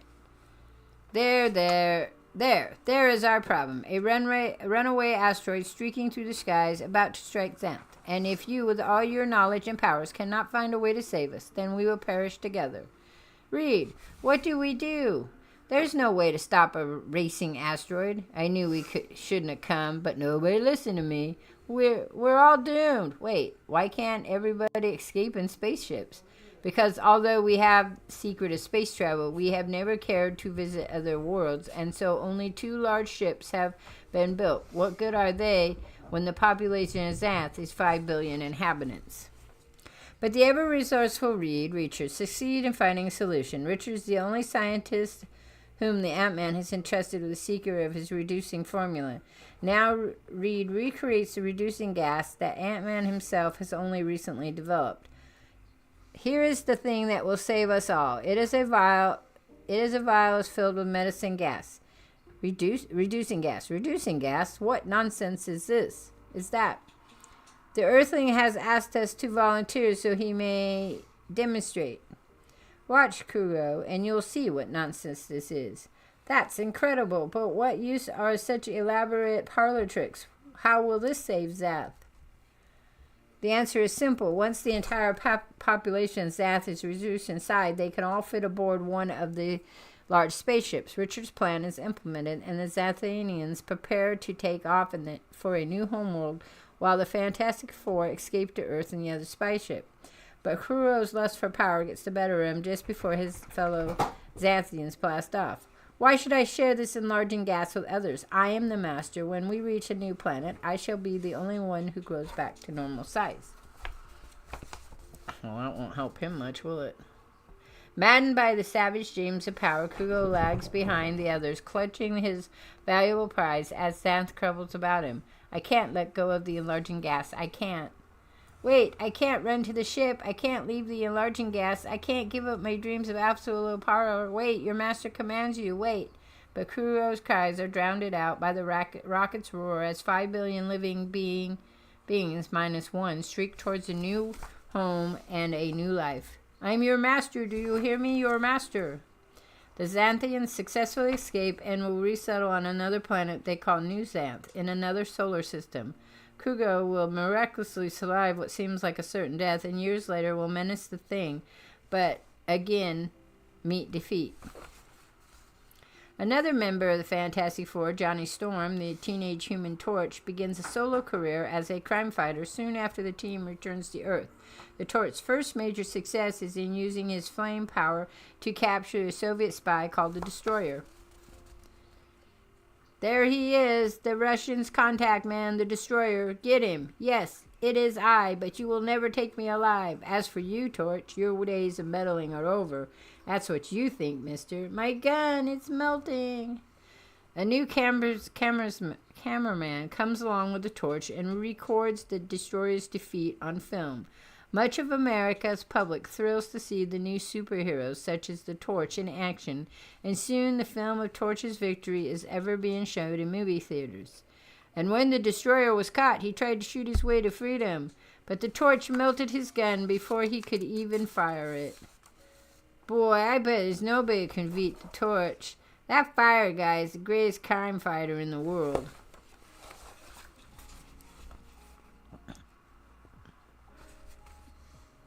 Wait a minute. But one filmgoer reacts differently. Although he is one of the world's most famous men, his real name is rarely used. Everyone simply calls him the Wizard, in tribute to his great genius. Hey, you know who he is? Holy cow, it's the Wizard. The human torch is indeed mighty. It will be most interesting to match my powers against him. The wizard's greatest talents lie in his mastery of science, as he demonstrates by a fully automated, futuristic mansion he built for himself. Only a superior intellect such as I could have designed so ultra-modern a home.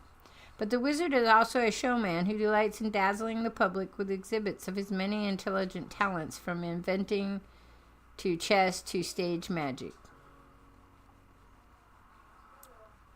But now the wizard's thunder has been stolen by these new superheroes with their amazing powers, so the wizard now has a new challenge. Yes, I have proven my mental superiority in countless ways, but there's only one challenge left for me: to defeat the Human Torch. That will be my ultimate achievement.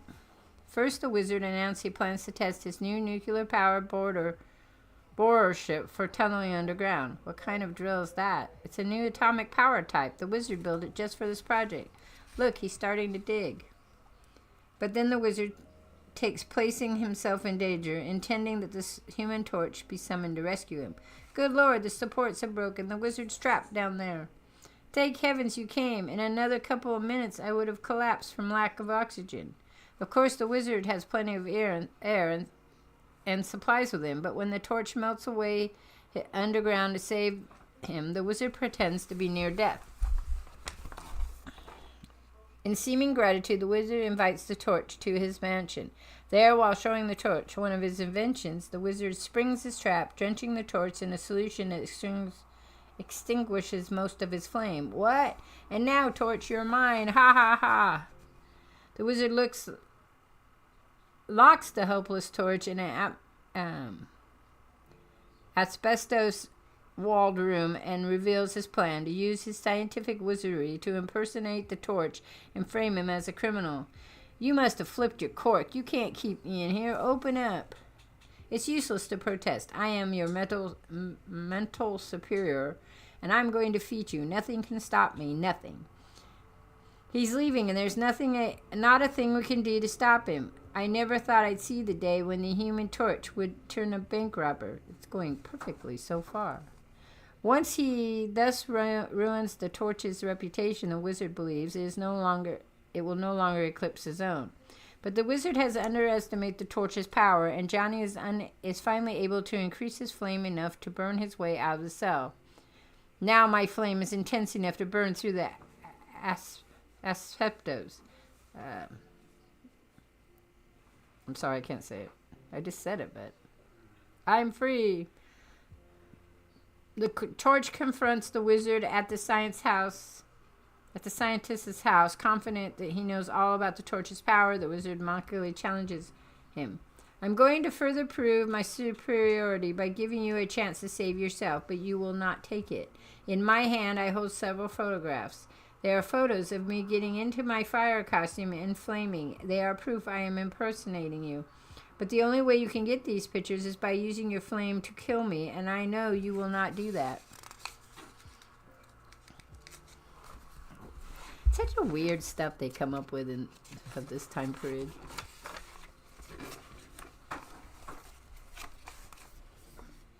The torch replies, unexpected to say the least. I have powers you don't even suspect. I can make things move without touching them. But that's impossible. Nobody can do that. Watch and see for yourself. The pictures, they're floating out of my hand. Unable to cope with the idea that he's underestimated the torch's power, or with the fact that he has been defeated, the wizard, utterly bewildered, surrenders. Johnny, of course, has no power to levitate things. It was his sister, the invisible girl, who made the photos seem to levitate. I challenged the Human Torch and I lost. I am beaten. Operator, get me the police. If he hadn't been around to take those photos out of the wizard's hands, he would have burned them. Never would have been able to clear myself. Skip the things, Johnny. After all, any other invisible gal would have done as much for their kid brother. The photos do indeed clear the Human Torch's name, and it is the wizard who is charged with crimes instead. But this is far from the end of the wizard. His humiliation by the torch will embitter him so that he would turn permanently to crime. He will fight the torch time and again. Later, the wizard would organize 2 other criminals, the Trapster, the Sandman, and the Inhuman named Medusa, and into an evil counterpart to the Fantastic Four, the Frightful Four.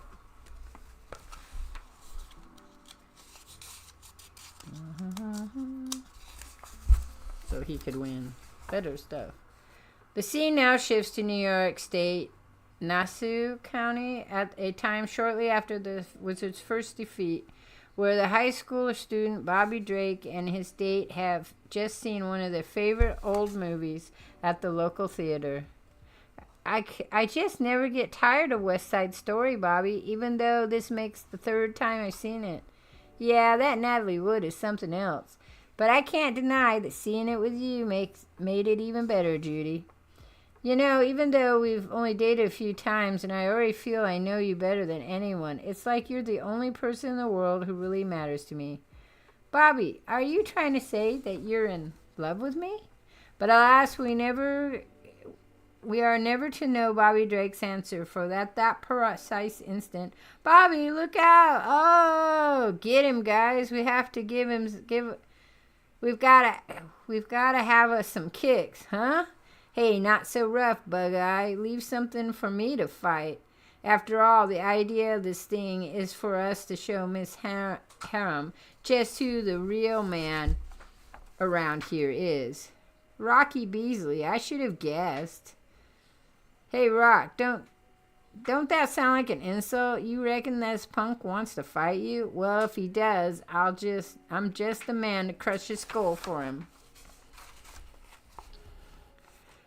But on second thought, it don't make no difference, 'cause we just come to get Rock's girl. Don't worry about that, Bug-Eye. You just take care of the punk. Bobby, help me, please. I can't, Judy. Those guys will pulverize me unless... No, I mustn't use my mutant powers. I just can't, but I don't have any choice. I have to risk it. What in the... He covered Rock with snow. He just tossed it from his hand. I don't know how he did it, but I ain't sticking around to find out. Get your hands off. Eee! In one moment, Bobby Drake has irrevocably changed his life. Soon the whole town will know that he is a superpower mutant. And Bobby, who will one day be the X-Men and X-Factor member called Iceman, will soon be in the greatest danger than he's ever been before. Next month, the amazing conclusion of Iceman's origin, also featuring Cyclops and Professor X, plus the origin of Iron Man, the origin of Odin and Asgard, the origin of Alicia Masters and her stepfather, the Puppet Master, plus Sutu, the Ant-Man, the Tomorrow Man, and much, much more. You don't want to miss Marvel Saga number 6. And then, so here are the comic books. So this was Fantastic Four number 6, September 1962. The landmark first supervillain team-up of the Marvel Age comics, pitting Doctor Doom and the then villainous Submariner against the FF. Then we have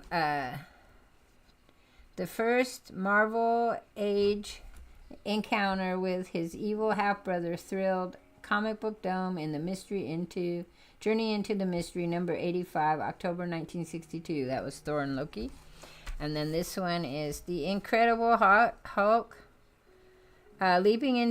learning to leap vast distance was just one of the many momentous changes in the Hulk's life that took place in Incredible Hulk number 3, September 1962. Okay, and then here's the back. So we went from our front here to our back there.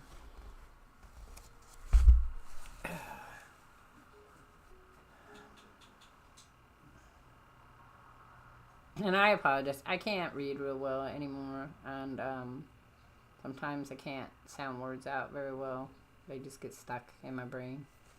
So our next time we read, which I hope is next Thursday, but you know, I haven't been feeling well, so we'll see how this goes. We'll be reading number 6, which is the official history of, the X-Men, X-Factor origins continue. Cyclops and Iceman. We're going to have the origins of Iron Man plus the origins of Odin and Asgard. So that'll be fun. And then number 7. Number 7 will have Enter J. Jameson on Spider-Man's life will never be the same again. Plus the conclusion of Iron Man's origin, including his first explosive meeting with Rhodey. Thor, the Hulk, the Fantastic Four, Ant-Man, Egghead, and much, much more. Alright, well, let's see. So, I thought I'd talk about some stuff I might be doing in my journal. So this is the journal, completely done with the pages out and other pages in here. Haven't really thought about how I'm going to do some of this stuff, but I know I want to cover this up. So I have some different ways I could do that. I could put this in right here, and I could color that. I have some unicorn stuff I want to put in. I have some. So the theme of this journal is pink and brown is the colors. I think pink, brown, and I don't know, maybe a coppery color. Maybe a silver, maybe a white, I don't know. But definitely pink, brown. And then I got this really pretty paper.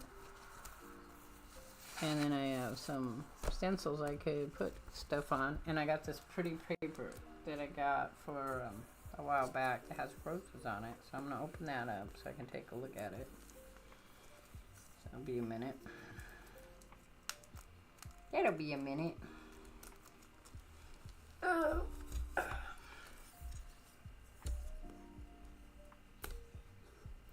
I hope the music wasn't too loud for the playback. I'll have to check it later.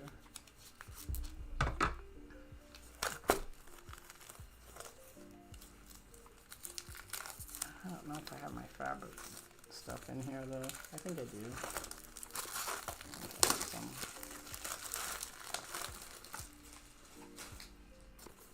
Okay, so I have this paper I got on sale. There's that one. I think they're filling it. It's not paper, it's cardstock. So I'm probably going to use it as making envelopes and stuff. Shit. Just find my envelope thing. There's that one. I got these at the thrift store. Got a whole bunch of them that were on sale.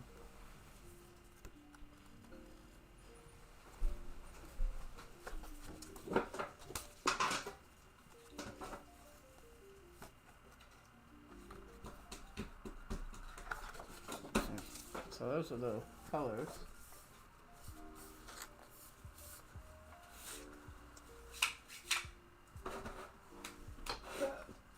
So I have to figure out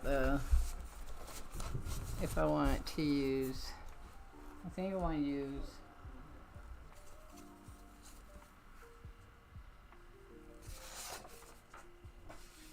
this paper. This is actual paper. It's not fabric. It's paper. I love it. It's very cool looking paper. But I was thinking it would be great if I put it like in the front here, like this, or I could cover the book with it. That might be fun too. I love the feel of it. So maybe we could do this. Move this from that. We could cover the book. Just don't know if there's enough of it to cover the whole book. Look at that. Or if it would only cover one side. No, it would cover the whole book. Well, that's good. So we could do that. Could cover the book and still have paper left over, and I'd have this really pretty cover. So I think I'll do that. Okay, so what I have to do is, I think that side would be far enough.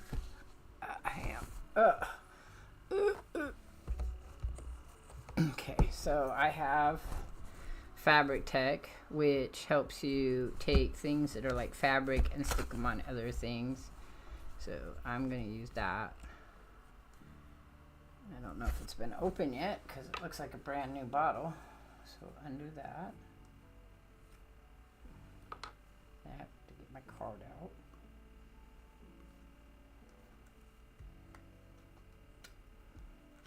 Oh, hang on. This may end up being more challenging for me than it should be. One of the first things I noticed when I turned 50, maybe when I was probably, I noticed it when I was 50, but probably started becoming a problem way before that. Because when I was pregnant with my son, I had a hard time opening things. Like packages or whatever. Okay, that's not happening. I'm not getting this done, so it'll be a minute here while I find something to open this one. That should be.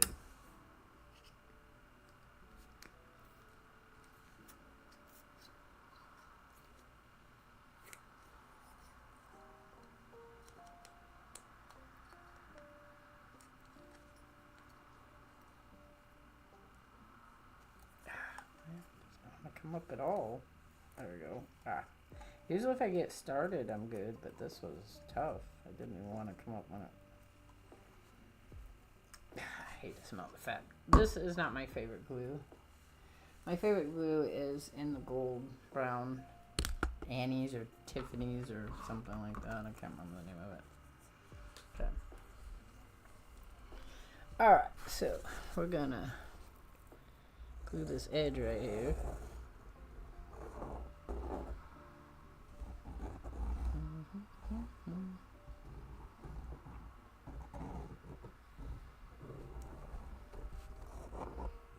Now, I have a problem with making things straight, which is fine for me, but can be problematic for other people to watch, so just be aware of that. Okay, then I'm going to close that. And I'm going to take this. I use fake cards all the time.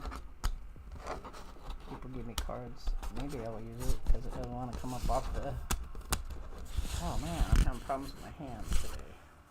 So like these, you know. So you get these cards and you use them like that. And then you use them like this to scrape this glue. You want to get it a lot more all over the place if possible. Any glue used on big things like this. If you can brush it, that's good too, but this stuff does dry very quickly, so you have to hurry up and get that done.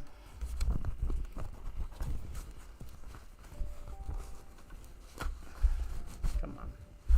I know you can do it. I know you can do it. I hate the smell of that glue. It smells like alcohol. Hey, Coswell, what's up? Okay, so I'm just showing how I got this paper fabric that I bought a while back. They had them, I think, they were $1 a pop, and I bought 4 in 4 different colors. And we're gonna glue this down.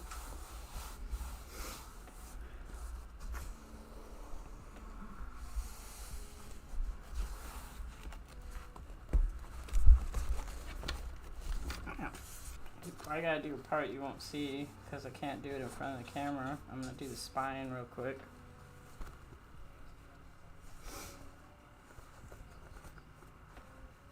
Oh, that didn't go in very well.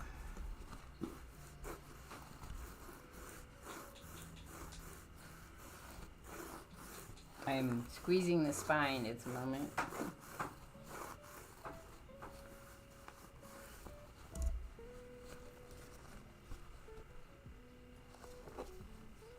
Be just a minute while I put the glue on the spine.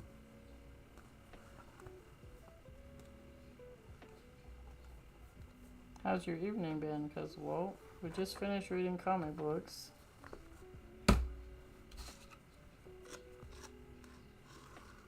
doing some journaling stuff.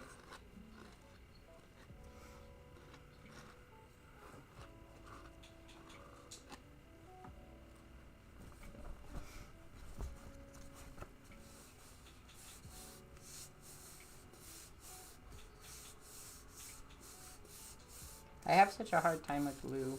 It's hard for glue to work as good as it does for other people for me. Show this here. Yeah, I'm gonna roll this up. And we're gonna glue this other side here. I had an alright day, thanks. I had to go in to have some tests done for my medical thing going on with me. We'll find out what happens. Once I find out what happens, I'll share it and we'll have a better idea what's going on with me. Beyond my fibro. I'm not gonna be surprised, but they're all like, we can't find anything. It's just be the fibro thing again.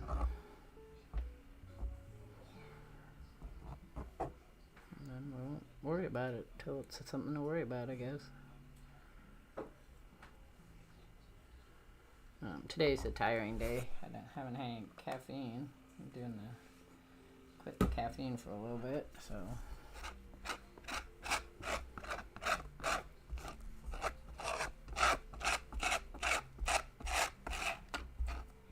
So when you're gluing stuff like this, like I said, you want to glue it as much as possible. This glue dries really quick though, so.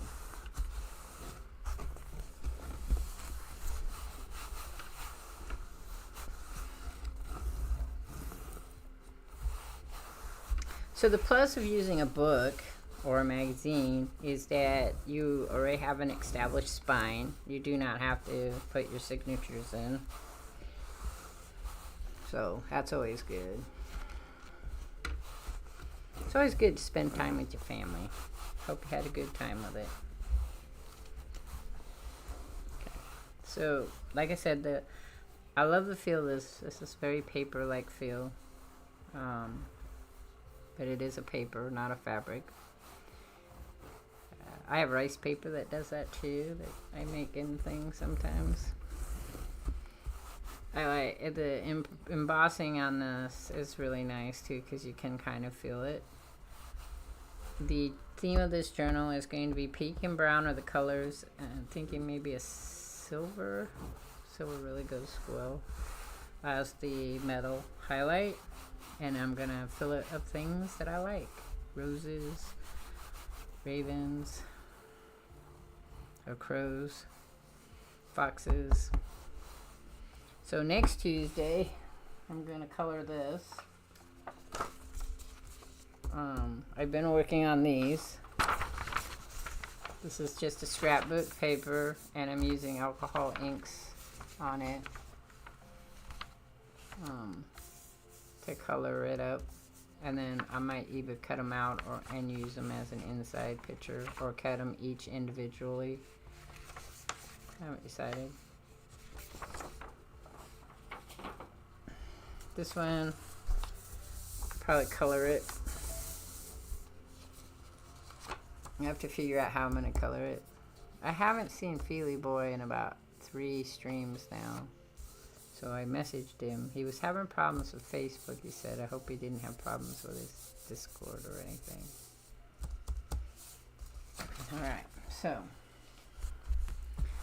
Once we think this is glued, it's starting to feel like it's glued. We're gonna see if it's glued. Sometimes it doesn't. Let's see, that's my front, that's my back. I have to open the front. Here. And we're gonna glue these down like this, but I have to cut it first, so I'll get that done. So I have to figure out where to put my scissors. Oh, there they are.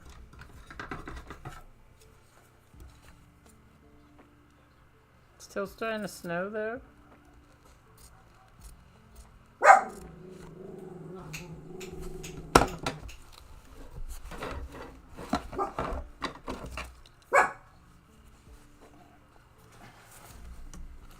So I gotta cut it from, it'll be a minute while I cut it.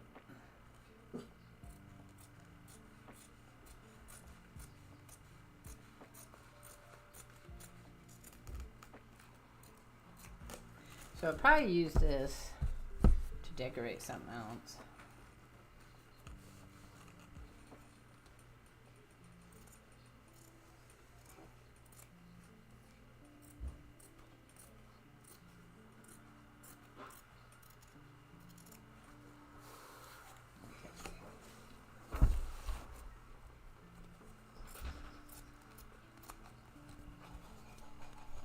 Alright, let's cut the other side.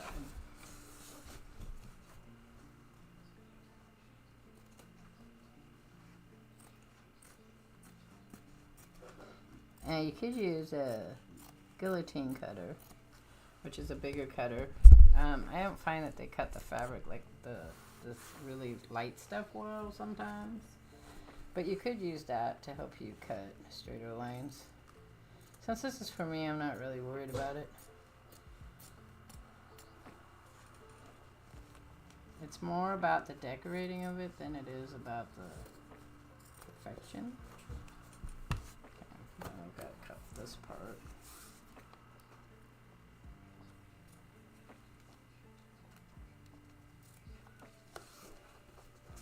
Now when you do your own cover, you do it differently, a little differently, because you will not only cover, you not only just cut, you would fold these over into this, but I can't fold it in that far because there's already signatures in here. So, okay, we're gonna do this side first, I think. Alright, so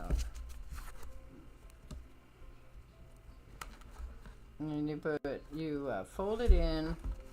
When you do corners, you fold them in from the corner first, because then this will lap over.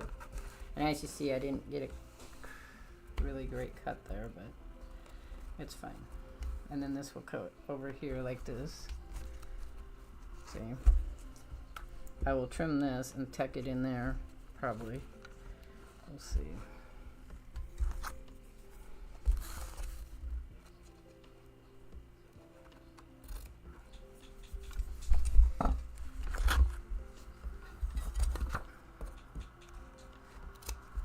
Yep. So let's do this part. Where's my yummy glue?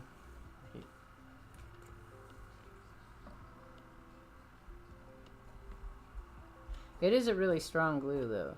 I will give it that. If you need a strong glue, this is the one for fabric.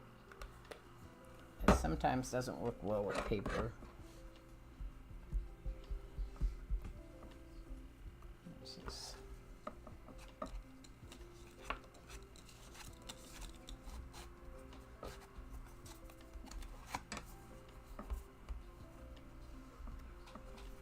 And I hate it on my hands.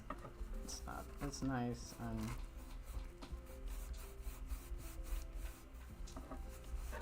so I gotta hold it for a minute or so. Not real long. A lot of people like to use this glue online because when you're showing stuff, because it does tack pretty well very quickly. I gotta put this way.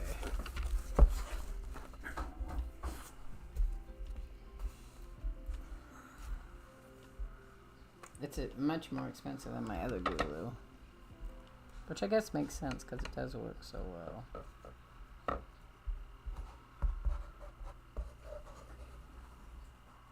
If you have enough of, if you have more material than this, you can curl it around the side as well. Like you can curl it under. Oh, that's not close.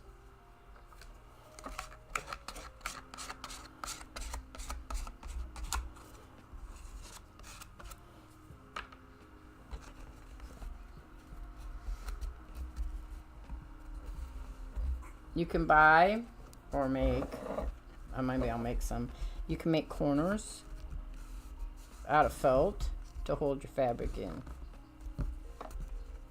Down here on your corners down here. So you wouldn't have to worry about how neat it looks. If you were making it for somebody else, you would definitely want to measure it so that you have this nice, neat thing. But like I said, it's not a big thing for me to have the nice, neat thing. But making corners really isn't that hard. You just put your corner in like this.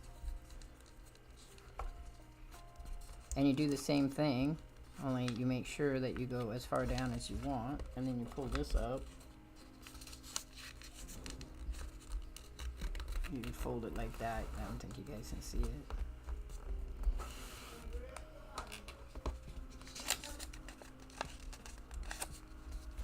Hang on, I'll show you. I'm not going to do it there. I'll do it up there and show you.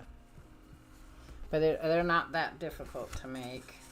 And then once you get it to the size you want it, you would cut the other side.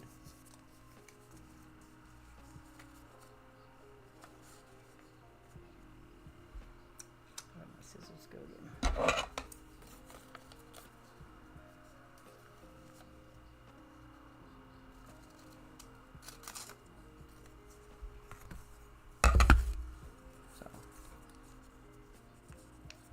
And you could do it this way instead of the other way. You could do it this way to make it, but I'm not going to be using it, so it's not a thing for me. Gotta turn this around. If you're doing a lot of gluing, painting, and stuff, and you're not, you're gonna let set between each one.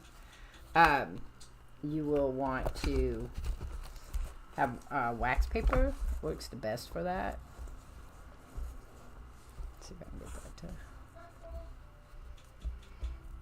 So.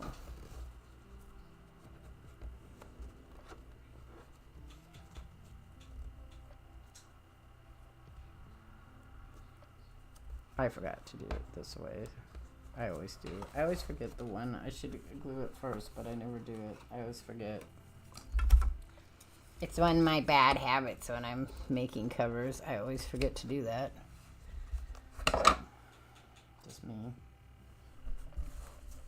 Which is why you might want to put a cover on it. I don't need a cover, but...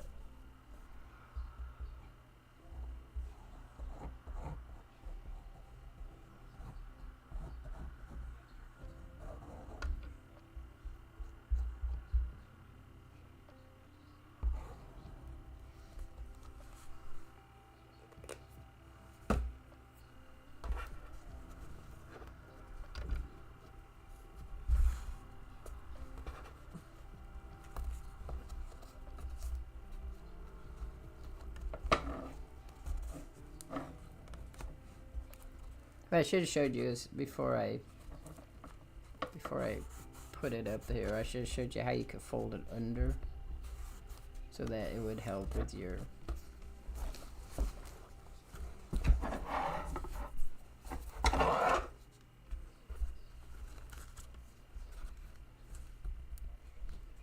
let's hold that one down there for a minute. Because the glue, the longer it rests, the better you have for it sticking. So if I did that, I could do this, come back through, just to make this side neat. I could pull this in, or I could pull it this way. There's ways to make like little rabbit faces and fox faces and whatever else, but you then would pull this like that. It would make a nice neat corner for you. I don't know if you can see it.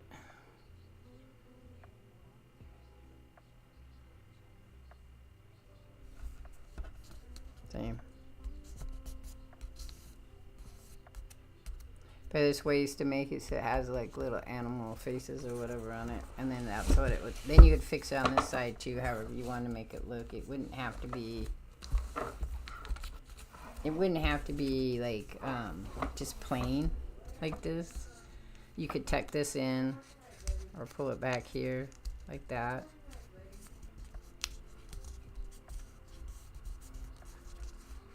And glue it and put like a flower or face or whatever you want on it.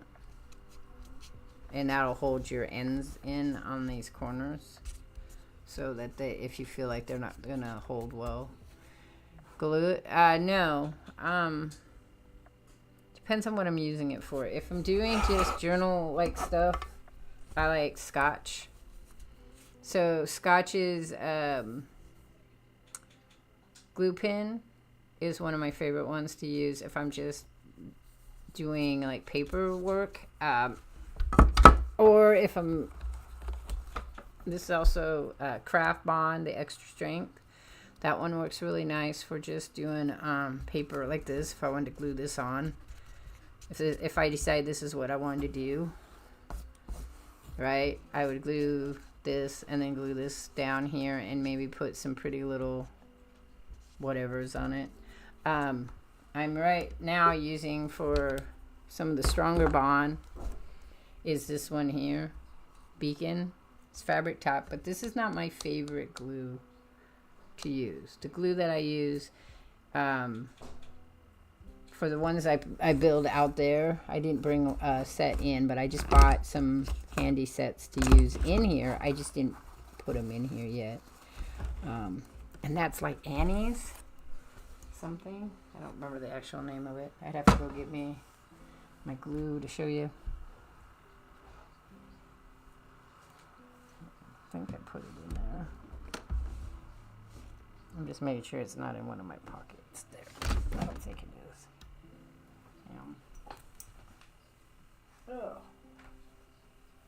I love you. You too.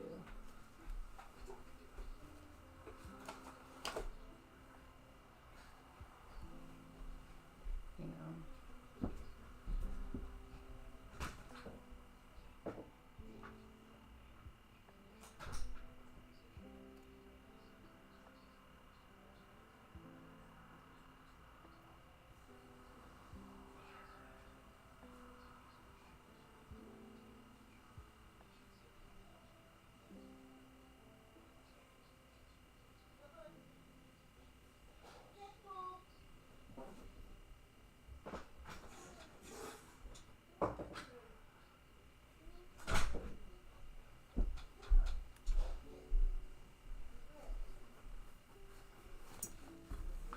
Okay, so this one is my favorite, Aleen's Original Tacky Glue. I actually buy my glue from Walmart.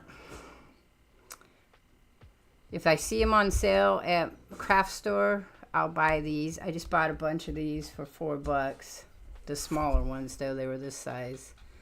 I got this one for, I think, $8. The Scotch Guard.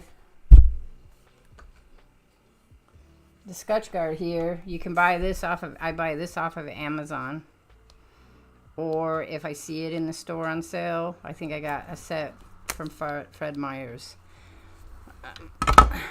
I've been only in an Ace like twice since I've been doing artsy stuff. This you can get at Walmart, and this is pretty good price at Walmart. You can get the FabTech, I think, at Michael's. Walmart has it too. This and this one are the two. This is the best one for using if you're putting fabric or fabric paper or any type of texture like that on something else, and you want to put it onto wood, or you want to put it onto paper or whatever, because it bounds fabrics, lace, glass, leather, gold, and wood and trims. So that one's the best one for those. This will work also on fabric and paper. And so this one's good. This takes longer to dry than this one. And then I have glue guns as well, but I don't use them a lot because I just don't have a place to plug them in and use them. That's it. That's the only reason I don't use them. I have tons of them, but I don't use them. But yeah, so that's your... And for me, glue, like I said, I don't find that glue works like it does for other people for me. It's a struggle to get my glue to work sometimes, so... Okay, so that one's done now. That side's done. So now we'll do the other side. And then I'll have to decide if I want to color this fabric or not, the paper up or not. I haven't decided. Amazon sells everything. Yeah, but you can buy, Scotchgard will tell you, if you go on and you want to buy like Scotchgard's glue, they'll tell you where you can get it. It doesn't have to be on Amazon. Amazon will have the packs. I like the Scotchgard. That's not my favorite one. My favorite one is the Scotchgard that's in this. It's like a more of like a glue stick. That's my favorite Scotchgard. This one just, it was on sale, so I bought a couple of them. I also use Elmer's glue. Just regular Elmer's glue will work too, but again, it's a dry factor. You have to wait for it to dry a little bit. So if you're building a bunch of stuff, you're going to want to use something that hooks well and then is going to hold long enough for you to get the rest of your build put in. So I'm going to finish this side here, and then I'll probably call it quits, and this will dry. And then next time I work on it, I'll probably be working on like pockets inside. I will probably be putting something on the inside here, like laying here on the inside, and I just haven't decided what yet. But I bought this paper specifically for me, so let's get this part started. Oh, let go. Glue's weird too. If you're not careful, you all of a sudden have all kinds of shit stuck together. Okay, so we're gonna do that. But like I said, you could literally, you just have to pick out what you're gonna use, and then play around with different things. Because different things do different things.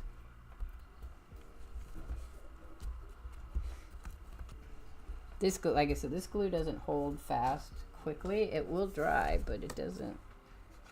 It will grip really quick, but it's not.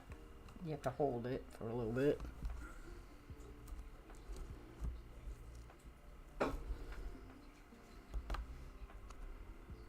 I have clips I buy for this specific purpose, but I don't have a lot of room in here for that. So what pieces I have in here stay in here, and then I move stuff around. I might have some in my box. I just didn't look. See if I had them. They there. Okay.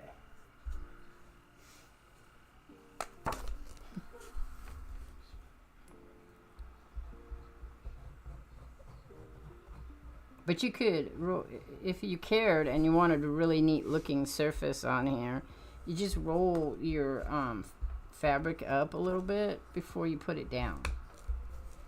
So I don't care, so I'm not gonna do that, but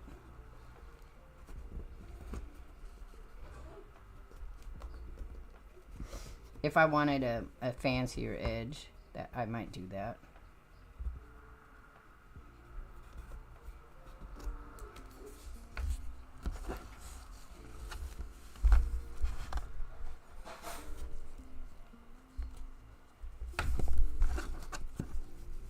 And if you didn't cut as much off of it, I cut more off of it than I probably should have if I wanted to do that.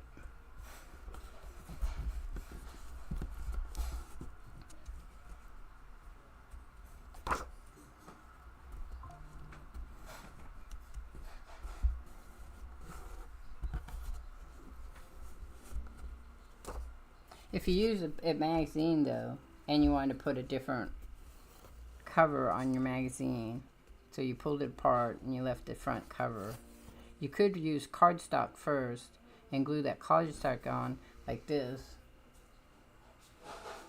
This is cardstock. It's called that because they make cards out of it. It's heavier weight paper, it's thicker. You could take your magazine cover and then glue this directly to your magazine cover, and that would give you a heavier cover. Then you wouldn't have to really worry about it as much.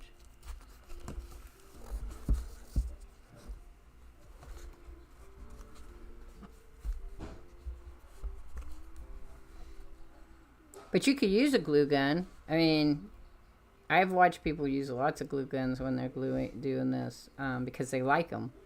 I find that glue guns for me tend to be probably the more messier of the glues. Just because they get very stringy. And it depends on the glue gun you use. So the more industrial style glue gun you use rather than just a little crafty one is going to work better for you. And you're going to want some type of thing to hold it down. So when you pull it over, you're not going to want to pull it over with your fingers. You're going to want to pull it over and hold it down with something so that the glue can attach. Because it's melty, it works better, but you still need something like where I'm holding it right now in my hand. You still need like a little spatula to hold it down as you scrape it through. There are these things you can buy also on Amazon, but probably some other places, where you can attach your glue, this thing right here, your glue into it, and it has a squeeze thing that helps you squeeze your glue out. I'd like one of those because my hands get really tired.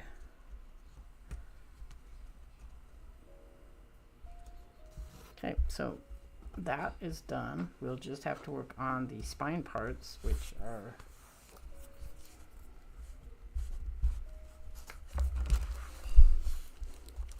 this one has to be glued too. Here, hang on. And you can double layer these with this glue. You can double layer fabric, so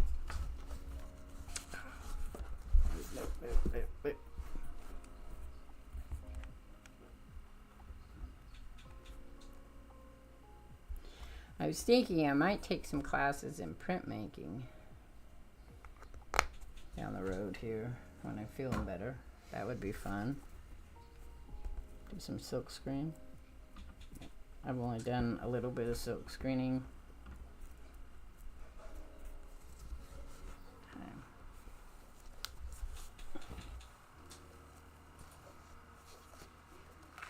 So this one's catching. So this one here is catching the paper. When the paper goes behind it, it looks like this one too. So that's how, the way you're gonna take care of that is I'm gonna put paper down on this to make the thing stay. Also not let the edge catch, because the edge is catching, I see. On this side right here, so the edge is catching right here, see, because it's not glued completely down, so it catches when it lifts. And those are some of my problems I have, is getting it. Stamp glue, there is stamp glue. For stamps, you mean, there is glue to make for glitter and stuff, stamp glue.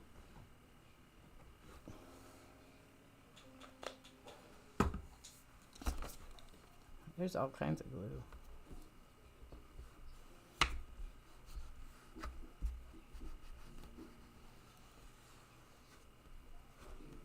So, because I've come to the edge here,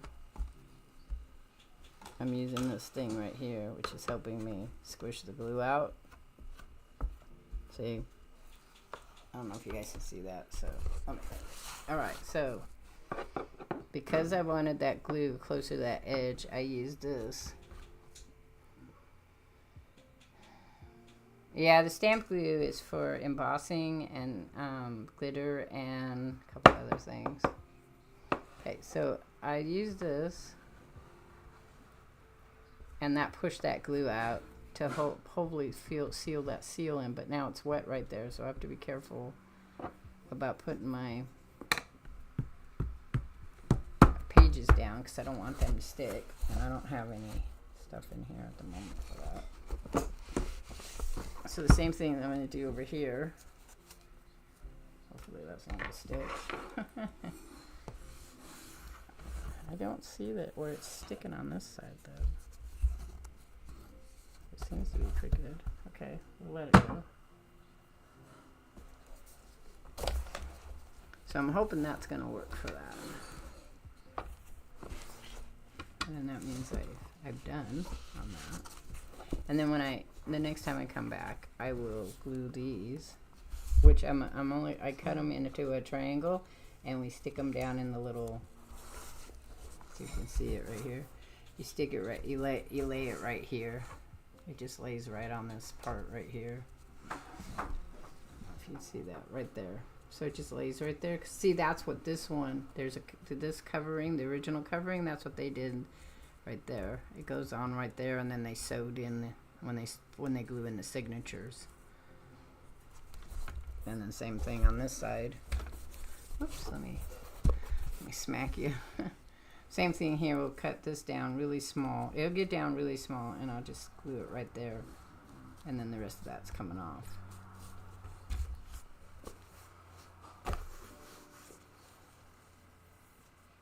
I like to make my own covers more than cover the covers, but I mean, it works either way. So now we've got a new cover for this book. And it don't matter which one's the front or the back. I get to create which way is going to be. Like, I could, even this is upside down, I could now do it all upside down and it'd be fine because I'm just doing it. I think that part right there. Give me something. Because I'm going to cover it all up. Nobody's going to know which side is which side.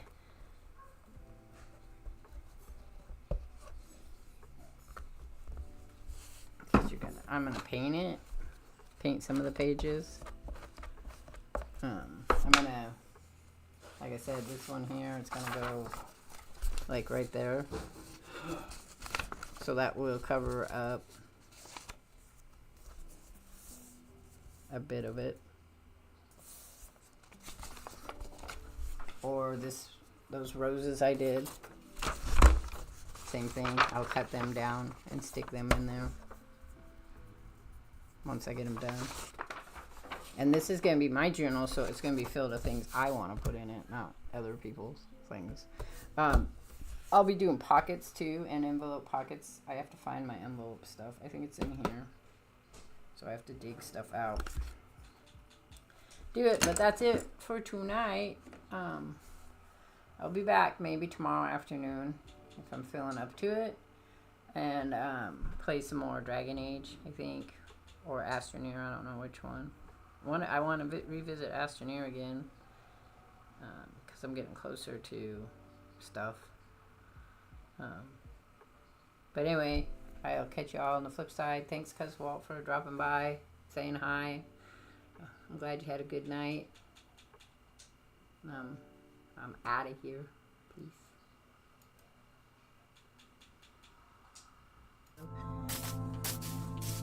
Greetings, all. Shardvixen here with Boo Boy, and we're doing some Minecraft. We are getting ready still to build our. it's about I got your iron. I got your iron. I saw it through You the got wall. my iron.